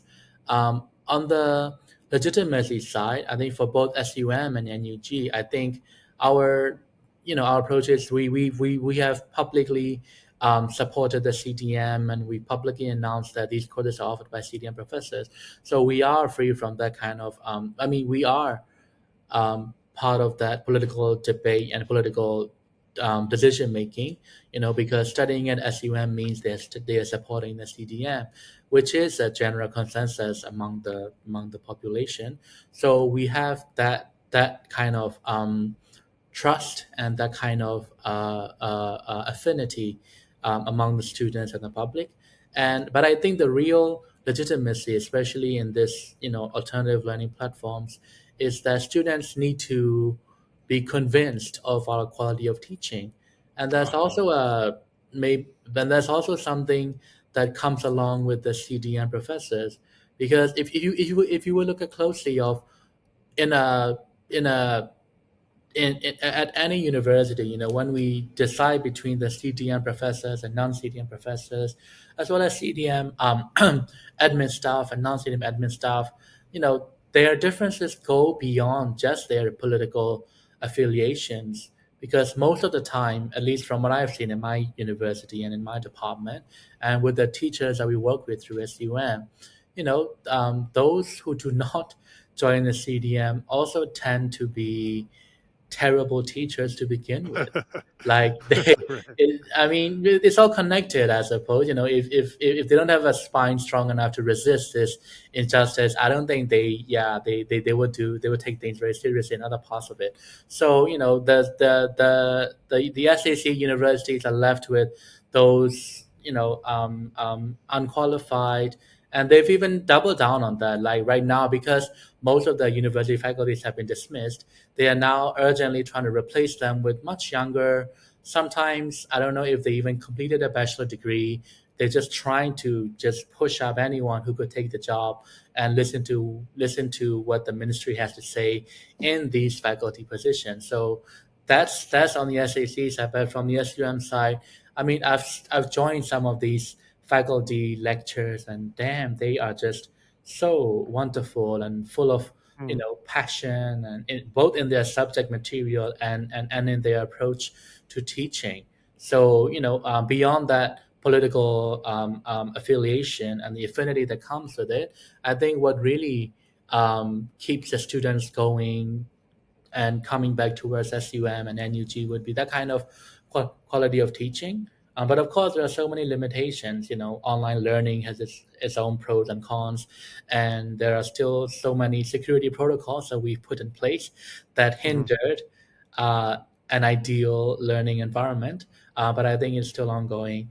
And for SUM, our approach, in this scenario, has been, I would say, a system strengthening approach, because we're essentially trying to build a parallel system of education where we're trying to replace the military run system entirely. And it seems a bit daunting and seems such a big challenge. It is. But for anyone that was involved with the education reform of the previous 5 years, in the NLG regime 2016, 2020, reforming tiny bits and pieces here and there for a number of years might have been as challenging as starting a whole new thing from scratch. With this education system. So with this new system, I think the NUG and the ethnic groups and us, and they have come up with a federal education policy that outlines the vision and the values that they'll be upholding in the new federal democratic union. And other, there have been more facilitation among the local education providers. So we have a lot of joint projects with ethnic education providers. Sometimes it's there, the whole departments like KECD under KNU, the current education culture department, or sometimes it's just a college on the ground that we've come across and who likes what STM is doing, and we find some common activities to do together. We also maintain a regular engagement with the NUG, not with just the Ministry of Education, though. There are other, because we're more centric towards youth engagement and just trying to maintain all youth participation and leadership in the Spring Revolution. So we've worked with the NUG Ministry of Human Rights, the NUG's Ministry of Women, Youth and Children Affairs, Electricity, Labor, and the Prime Minister's Office. So we are not under NUG. We have our own board and management teams and stuff, but we do maintain close communication with the NUG and sometimes collaborate on their projects. Right. So as we talk about these different, the educational landscape, and we really have these kind of polarities that we've been looking at the extremes of the both being very political, combined with education, the public schools that are, you could say, are still military affiliated or in the public sector, which the military now controls, and things that are under the auspices of NUG, SUM, the ethnic organizations. To flesh out that picture, we then have something, I guess you could say, kind of in the middle or kind of in a nebulous state, but very important to be able to understand and look at, and that's monastic schools. And as we talk about the military, not not just in its current status, but really overall for decades, they've never really governed. They've never really shown an interest in any aspect of governing. And so it's been up to the people to try to figure out on their own how to fill those gaps that are, and fill the gaps without being punished, really, that are so obvious and evident from the military rule. And so historically, that's happened through monastic schools, which there are different shapes and sizes of monastic schools. Of course, implied in the name monastic school is that you're teaching something affiliated with Buddhism and Buddhist teachings, and yet many monastic schools go outside of this and above and beyond, and they teach orphans and kids from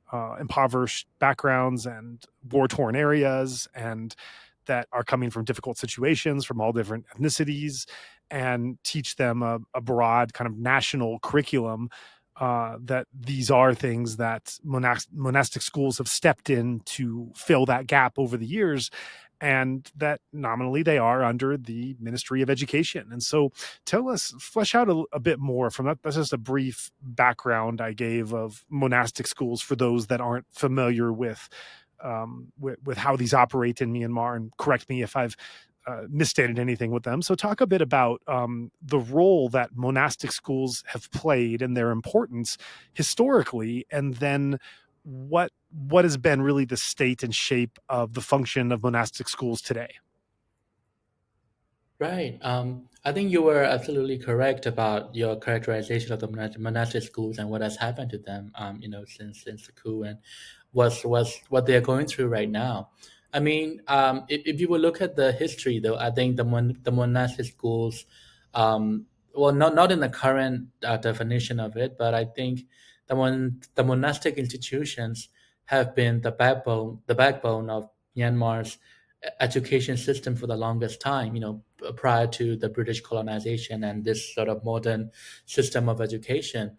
Because if we look at the previous 1,000 years dating back to the Pagan era and the subsequent regimes, and other in other ethnic areas too, the monastic system, it wasn't called a monastic school back then. I think it was monasteries, and other faith-based organizations too, like churches and mosques, have been the education provider, because other forms of proper education were only available to the noble class and the ruling class.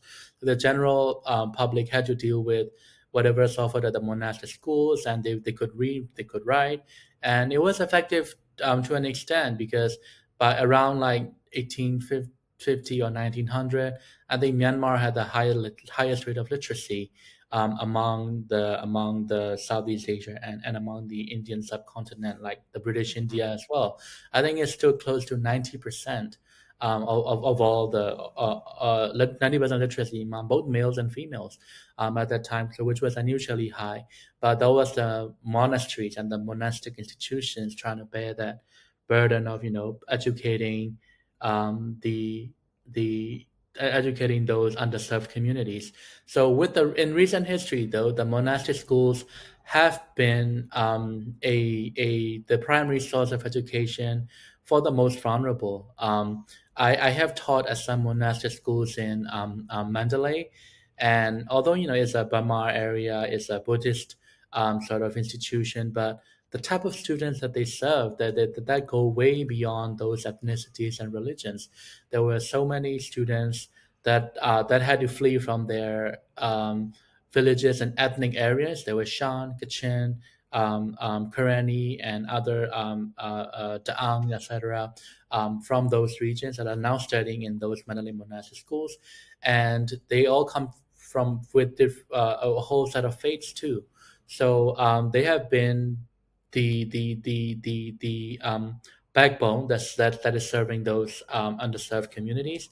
And I think in the definition of monastic schools, though, I think we could also include other faiths like in Quran and Qurani.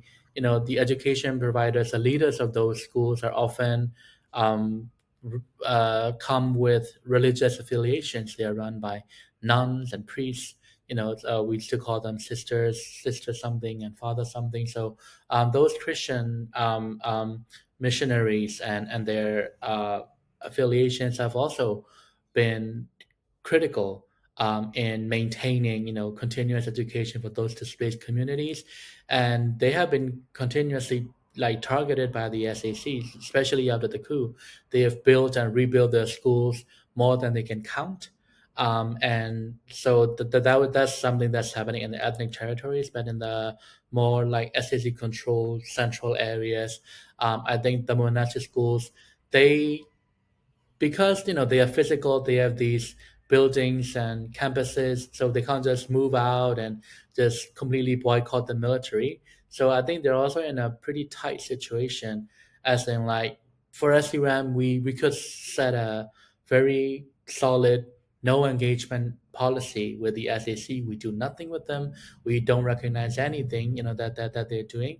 But for the monastic schools, even if they wanted to, I think they would have to find other practical ways to maintain their operation, to continue to educate their students and those children, but trying to find some way not to get targeted and squashed by the military, because they have been accounts of military just bombing and just shelling and using airstrikes to NUG schools and other uh, resistance-led schools in liberated areas. So there's no telling what they would do to these monastic schools if they directly disobey their orders. So I think they're in a very tight spot at the moment. But I would assume that we do have plans to start engaging with those monastic schools. I don't know how much help we could have been to each other, but I think it is serving a very critical population that are not targeted by any other education providers. And I really believe that they need to survive, and they need to thrive. Mm-hmm. And moving on from that topic, looking at this wider educational landscape, we also see, just in the society itself, away from education, but of course, education is impacted because so many children are involved. There's just been massive displacement. There have been constant airstrikes, ground assaults. I think I saw a statistic just the other day. I think it's something like 76,000 homes have been burned to the ground. That obviously includes other institutions. Schools themselves have been bombed. They've been taken over for military bases, and monastic schools as well have had the same fate. And of all of that, just horrible violence. And I think there's also some of the most viral pictures I've seen on social media have been schools that have next to their school, they have like tunnels and ditches where you see these images of these just these terrifying and horrible videos and images I've seen of teachers corralling these young kids, 6, 7, 8 years old, into ditches and tunnels and trying to sing songs with them. As from the videos, you see the fighter jets overhead, you hear their noise, you see the terror on the children's faces. I mean, this is trauma that how long does this stay with one?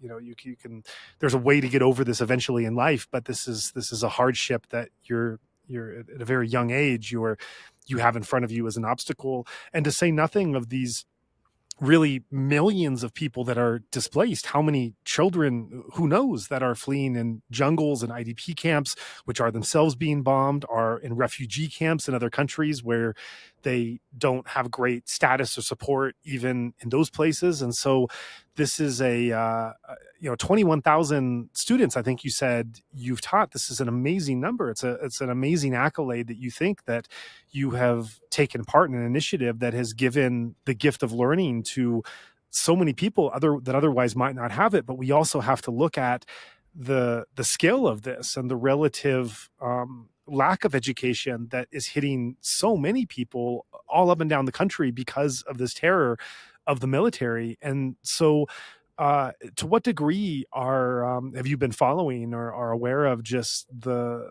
problems that have been taking place, as the challenges in these displaced populations, in these camps, in people fleeing? And of course, Maslow's hierarchy that you look at, survival and food and safety are always going to trump education. They're always going to be the things that come first in the hierarchy of needs. Yeah. And yet, but yet we're talking about years. We're talking about years where, okay, you somehow find a way to survive and to meet those other needs. And then education has to come at some point, somewhere, even in these most difficult circumstances. So what can you tell us about how these displaced and terrorized populations have been looking at and trying to administer to their educational needs? Right, right. Yeah, that's a very good question. I think you're also right about how this situation has been like there are different priorities among these displaced populations.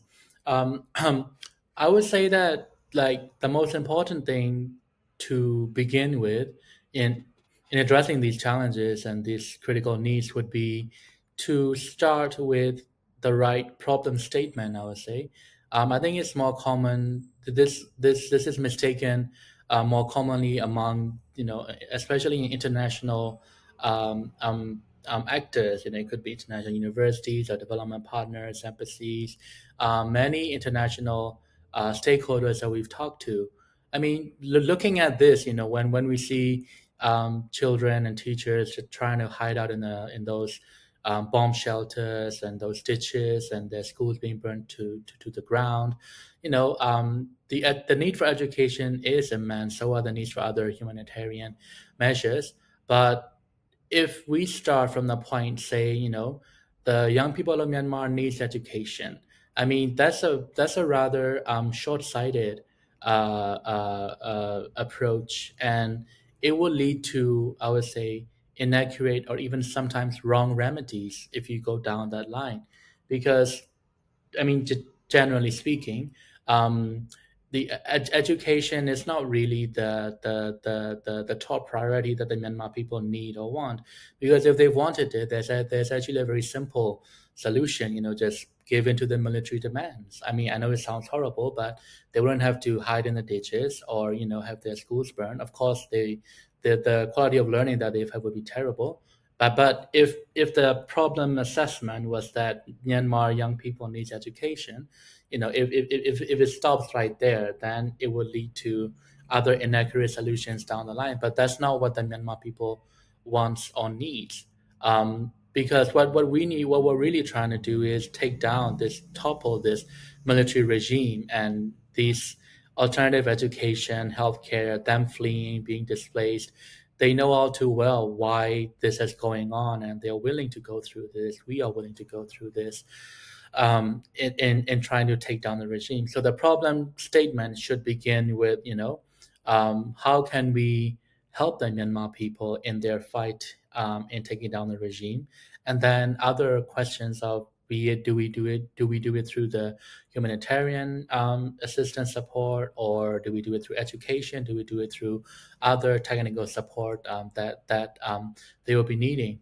I'm only highlighting this because if we go from this, I mean, we are doing universities, and education is our top priority, but it doesn't mean that it is the only thing that Myanmar people needs. Because we've seen some like international partners, development organizations, just putting a blind side to the rest of the conflict and just focusing solely on education and trying to provide education at all cost. And then further down the line, they will meet other problems like, okay, how do we deal with the SAC? How do we deal with other ethnic colleges and other pro-revolutionary groups?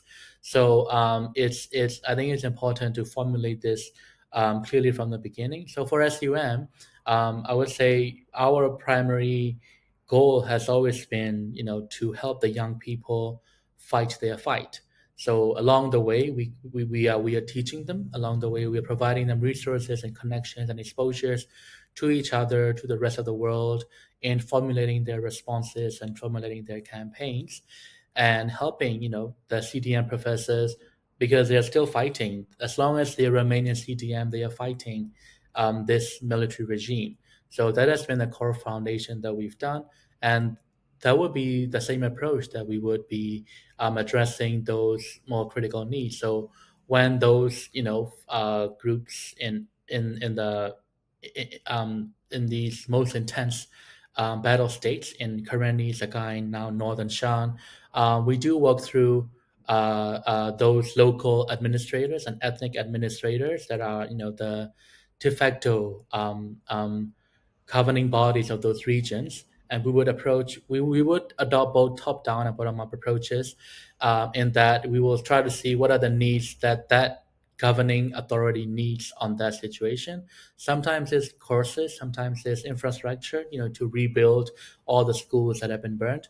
Sometimes there's other humanitarian assistance like medicine and water and food and stuff. So we would try to align their priorities with our deliverables whenever we try to do a program intervention there. So that would be the top-down approach that we do, and the bottom-up approach would be that we still talk to those local educators on the ground. Sometimes they are ethnic, they're of ethnic background. Sometimes they come from the Myanmar, like the central region, and they had to flee their homes, and now they are inside those frontier areas. So they have very inspiring ideas of their vision for educating these young people, and they have very creative ways of reaching out to these students because they have very limited resources. So creativity is the only way that they could get around. So that definition, I would say, for the most critical needs, for the most urgently needed areas and the most intense battle states, I would say, firstly, to have the right problem assessment that this is all happening because of the military, and this is all happening because the people are trying to fight this fight, and we need to stand behind them and support them in their quest. And our focus area would be education. So our education priorities and deliverables need to be aligned with their other governance and public administration objectives, as well as the political objectives that those authorities are trying to achieve. So it's a part of the package. And once we get through that, I think it's also important. That would also be an important way to build trust with these ethnic communities, with these displaced communities, because they have gone through so many traumatic experiences and other psychological issues over not just after the coup, but over the past decades. So it's a delicate area, but it's urgently needed. And I hope other neighboring countries, especially Thailand, India, Bangladesh, would start to consider supporting these displaced youths, and maybe no longer stay neutral in this Myanmar's conflict. Thanks. That's really a great and comprehensive answer. And have just one more question for you, and appreciate all the time you've taken to share your journey and mission and what you're doing here. And the question segues with part of what your answer covered, and looking at some of the ethnic forms of education and the ethnic Bamar relations. And actually, I should mention our nonprofit, through the generous donations of many listeners to this podcast, as well as those concerned about Myanmar, we've managed to build 8 schools for Chin refugees in Mizoram. I think supporting about 900 students. So that's a definite thank you for all of those that have contributed to that educational endeavor and been a part of that in our small way of providing some support towards that direction. But we've talked a bit. You've talked a bit in some of your answers and going into the Burmanization policies and the also you referenced how you teach ethnic languages as part of your curriculum, and that there are supposedly students that are learning an ethnic language that's not their own, which is really wonderful. I think in all of my time in Myanmar, there was only one Bamar friend that I had that actually took time to learn an ethnic language. It was a Bamar friend who lived in Kachin State and spent a year studying Kachin and could conversationally speak Kachin. And I didn't, just personally, anecdotally, weren't aware of other Bamar friends or acquaintances that were trying to learn another tongue and another way of speaking. And I think that's really wonderful. I think there's something about learning a language is in a way a type of submission. And if there's a concern about superiority attitudes, I think that learning another language is a small way that one can chip away a little bit at that, and opening yourself to another community and way of expression and everything else. But the regime has infamously used education to propagandize their version of Burmanized history and telling their version of highlighting their own role in that history and minimizing the role and accomplishments of many ethnic people. And so in this new type of curriculum and education that you're providing, to what degree, and you mentioned one of it already with providing the curriculum in ethnic languages, which is just awesome. I would love to learn those ethnic languages as well. But to what extent are you also looking at, and what practices are you doing to try to open it up and have greater Bamar ethnic collaboration and friendship and association, and really kind of hit hard at these terrible Burmanization policies that have impacted the whole country, but especially the public education sector before? Right, certainly. So so ethnic languages were actually among the first classes that we offer right after we launched SUM. We started SUM in around May, and ethnic languages were up and running around like June or July. Then there were immense interest from the students. I think around like 800 students registered for those courses, and a large number of them actually attended these courses to completion. So our objectives in offering these ethnic courses and ethnic studies was, as you highlighted, we needed to build a stronger and a different rapport between the conversations between the Burma and the ethnic groups. I think even unknowingly, there have been so many efforts of propaganda over the past years, maybe regarding the ethnic names, just very simple stuff that really bothers different groups of people. So we're trying to get away from that, and of course, those are those low hanging fruits. But I think as we move on, I think as we build a federal democratic union, and this is also tied with other political and I would say defense and strategic considerations. That if we would look at what has happened in northern Shan, of course, it's the Taang and the Kokand that are leading, but we could also see many other ethnicities, joining their fight. It's essentially a joint command that they have executed, and that there seems to be a strong trust. and dialogue and discussions among those different ethnicities on the front lines and stuff.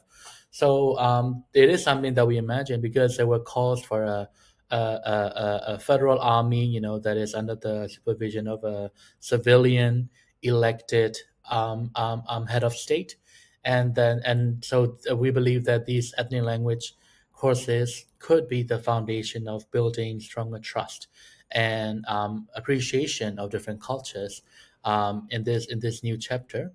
Another issue that we were trying to do was also to mainstream ethnic studies in the general Myanmar academic circles, because so apart from the ethnic language courses, we've also launched a diploma program in the Kachin social studies.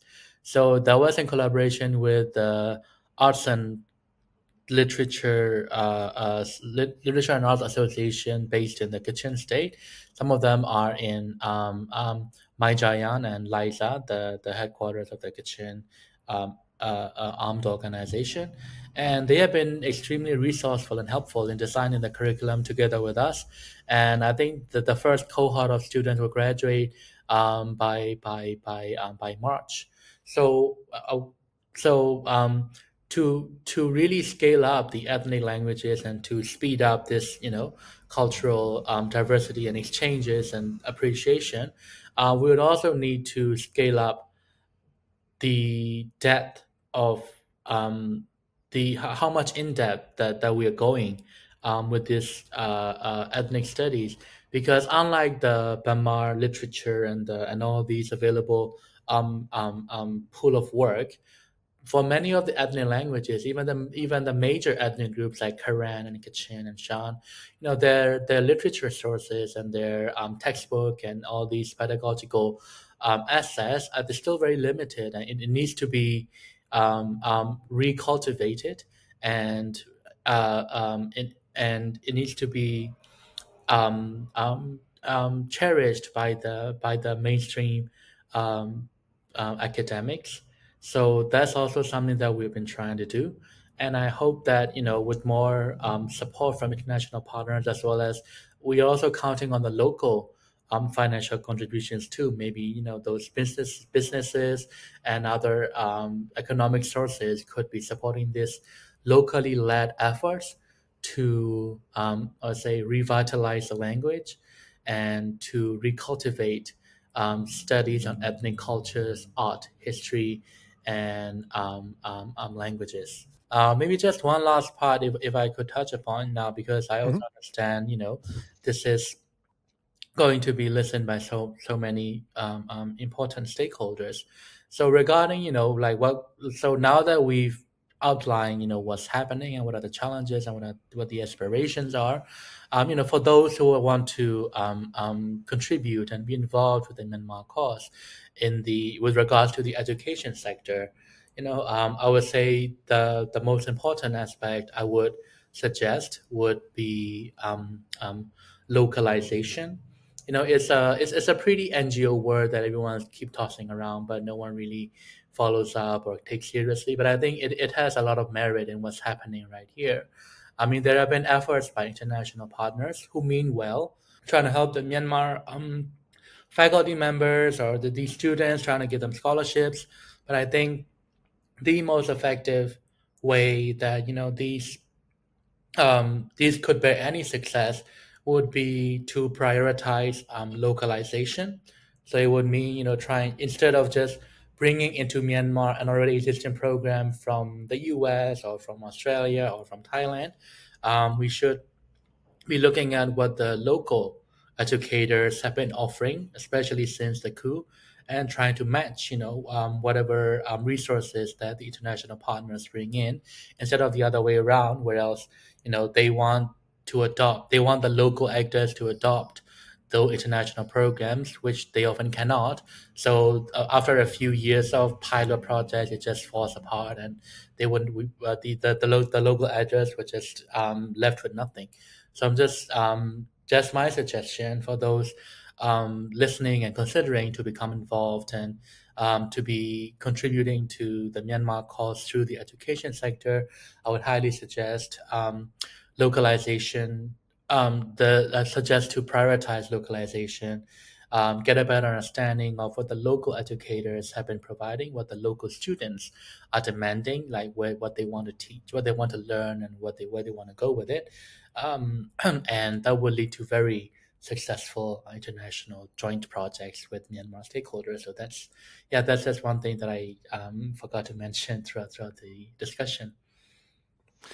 Absolutely. And I totally second that. In my time in Myanmar, when it was not in conflict, or at least the urban centers were not in conflict as we're starting to see today, I don't know how many times I would see these foreign experts, quote unquote experts, GJOs, they were nicknamed, jet in, jet out, where they would come with their usual presentation, handsomely paid, that they had given everywhere else, and that it was, hey, follow this model, and then it was, from both sides. It was kind of tragic, because then from the other side you see this complete lack of opportunity and education and support and everything else. And so they're the student class is, of course, just so grateful and feel so privileged to be able to have access to some speaker or some topic or structure of something they can't normally get. But yeah, you just see it fall flat. And certainly, there's I think it's I think there are method and when you look at methodology or pedagogy or these other ways of teaching, that there are sound good practices that you can do, but those have to be integrated with local solutions. And when I came in to be a teacher trainer, I believed very strongly and passionately in the principles behind participatory education, adult learning theory, and experiential learning, the reflective cycle, and these other things that I had been trained on. I believe that these things were inherent in all of us, in human nature and in the way the mind worked, but that the way they worked in one place was not how they worked in another. And that you had to find some marriage and some intersection between these sound practices that worked in an educational environment, and knowing who your students were, what environment they were coming from, how they understood the world. And, especially as a foreigner, just have massive respect for and curiosity and humility of how they're seeing the world in ways that that as a foreigner you could never understand. You can't read a book or ask a question. It really takes a lot of time and silence and observation, reflection, conversation, adaptation, because of course you're not going to do everything right the first time. A lot of trial and error of putting something out there, seeing where it goes, seeing where you get hung up on, and making those changes to it. Shifted from running programs that was training teachers to training trainers, and to move into training of trainers, and look at how can we take these embodied skills that we have. And when we started this out, I was told it was impossible. I was told that the country was so closed, the education system was so broken, that to bring in this style of education and training that we were doing, it just simply wouldn't work. Tragically, it wouldn't work. I was told that by my predecessor. And when I came in, I was like, screw that. Like, if this doesn't work, I want to see it with my own experience. I want to try everything I can, leave nothing on the table. And at the end of the day, see that I had given every ounce of effort I had, and it still didn't work. And I didn't know how to make it work. If I came to that conclusion, then okay, I'll look at other options, look at lowering the bar, or at not have these same aspirations and ambitions, but I want that to be from my own hard work, and more importantly from their hard work and what they're showing me. And I found that that was that was simply not true. That was you talk about superiority, that was a Western superiority, or a white superiority, or superiority of advanced developed nations versus those that had more difficulty. And my experience in running these kind of participatory trainings and workshops, like it was just as hard in the West. Like it was hard in different ways. The way it was hard was very different, but true participatory learning, it shakes you to your core. It's deconditioning. It's revolutionary no matter where you do it, because there is something inherent in us that likes the hierarchy, both as teacher and student, that fits into, I just have to speak or I just have to listen, and this is easy. And to reverse that and go out of that model, truly go out of that model, not just in word but in deed, that shakes things up, and it's unsettling. It's unsettling for me, but it's the type of education that I love so much, because it's changed me, it's transformed me. Everyone that I've worked with in Burma and outside of Burma through this educational model, it's transformed them. It's like we come together still after all these years, my former participants, Burmese participants, and it's like we're speaking the same language. We speak the same shorthand. And, this idea that communication is really a miracle. Like, when communication happens, it is so hard to really, truly communicate and to be able to share something together and have that understood, that there's so many conditions that have to come together for that to happen. And so much of it is negotiation of meaning and of relation, and where we're coming from, how our perspectives are different, and interest in that. And so really the whole methodology and purpose of this podcast platform from the beginning has been to bring together these different puzzle pieces of guests that come on from these diverse backgrounds, to open up to who they are, who their story is, for my own benefit, of course, but for the benefit of the listeners as well. And to say, like, your perspective is not wrong. It's just as valued as this other one. But how can you take in this other perspective that might be diametrically opposed to yours and hold them together, hold that discomfort and tension and difference together, and not be threatened by it, but actually be invigorated and excited about it, and to be able to say, wow, we disagree, we have different opinions, we like different things, we had a different view of whatever this thing was. This is not a chance to feel threatened or superior or inferior or argue it out. This is a golden opportunity to be able to hold what I feel and think, and to check in with what you feel and think, and to bring these together and then see what happens. Maybe one of us changes, maybe both of us change, maybe we stay where we are, but we benefit by being mature enough to hold our view and also encompass this other view. And that's what happens in a classroom, that's what happens in the training room, and hopefully that's what happens sometimes on these podcasts as well. Even though they're only conversations between me and another, it can certainly happen in real time between those two individuals, but hopefully, as it's being broadcast out, it happens in a wider way, that as people are a passive listener, a kind of third person ghost in the conversation, that that they feel themselves sitting beside us, even though they're listening many months after we have this conversation, that they're able to sit there and kind of be like, well, I agree with that, and I have a different view of that, and my experience is kind of like this. But to be able to be interested enough and mature enough to think, okay, that is a view, that is an experience, that is a perspective, and all of these perspectives come together as, I think, as puzzle pieces.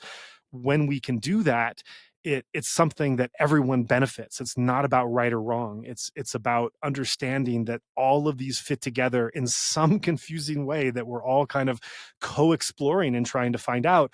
But that is learning, that is community, that is dialogue, that is communication. And just as we want to bring that into the training space in the classroom and society, so also we want to bring it into this platform and the community that we hope we build of all these different voices that can coexist. So thank you for allowing me to go off just now. I usually don't do that. Thanks for that. Yeah, I really appreciate it. And I mean, I also agree. I think it, I mean, first of all, I mean, really appreciate you taking that position. When during your time in Myanmar, I mean, I can understand it must have been not very easy, to trying that approach among other actors. So that was really good. And I also agree that it really shows in how you're running inside Myanmar. I've come across some other podcasts and the way you approach these topics, and even the way you reach out to these speakers. I think it is really reflective of that attitude. And yeah, I really hope we could continue this conversation at another time too. Yeah. Absolutely. Yeah. Thank you. This has been wonderful. It's great to get back to my own training roots. It's a subject close to my heart, and it's one that I don't think ever leaves me. You know, I've often said the two most transformative experiences of my life have been learning and enacting the training methodology that's my background, Right. which partly was in Burma and partly was outside, and meditation, which was a Burmese lineage of meditation. And both of these things changed me more than anything I've ever experienced in life. And so so it's great to get back to those roots. Right. Certainly. Yeah. Great. So I thank you again for taking this time and to be able to describe this mission. It's great to be able to share that with our listeners and to bring your voice and your story on here. Thank you. Thank you very much.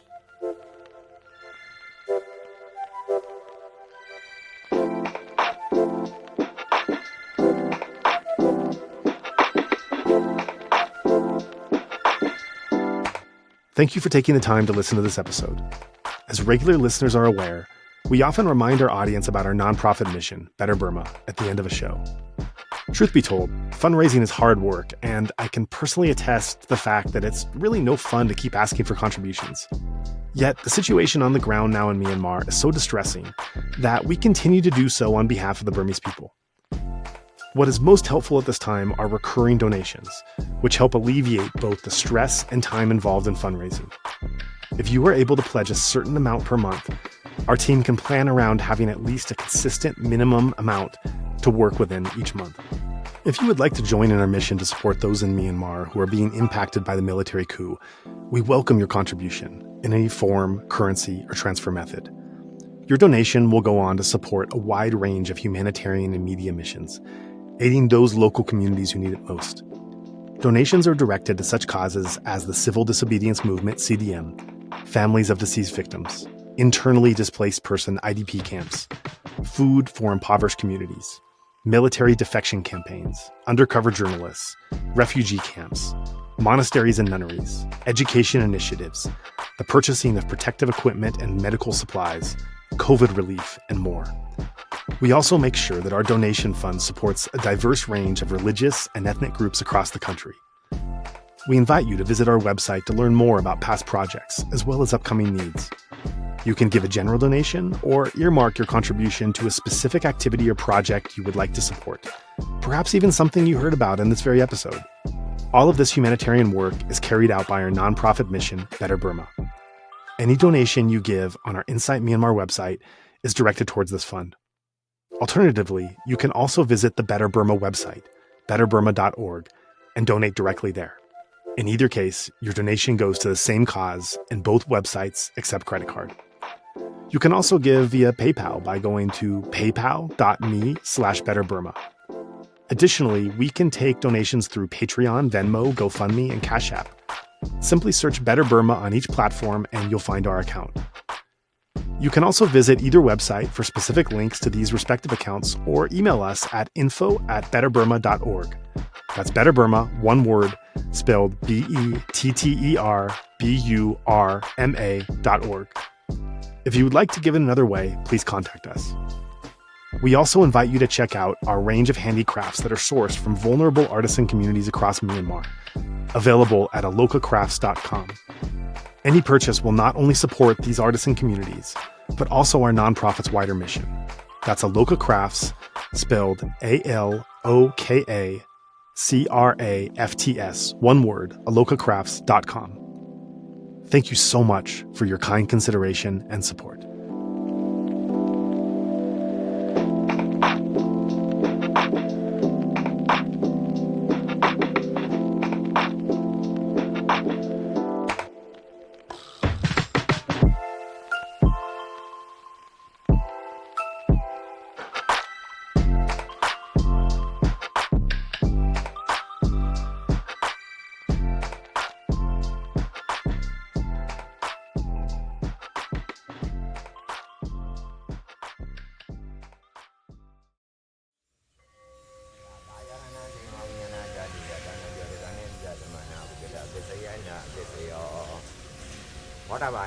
Kaya unya na dadu ya dalam dia di ganin zat mana. Oi kata besaya na besaya.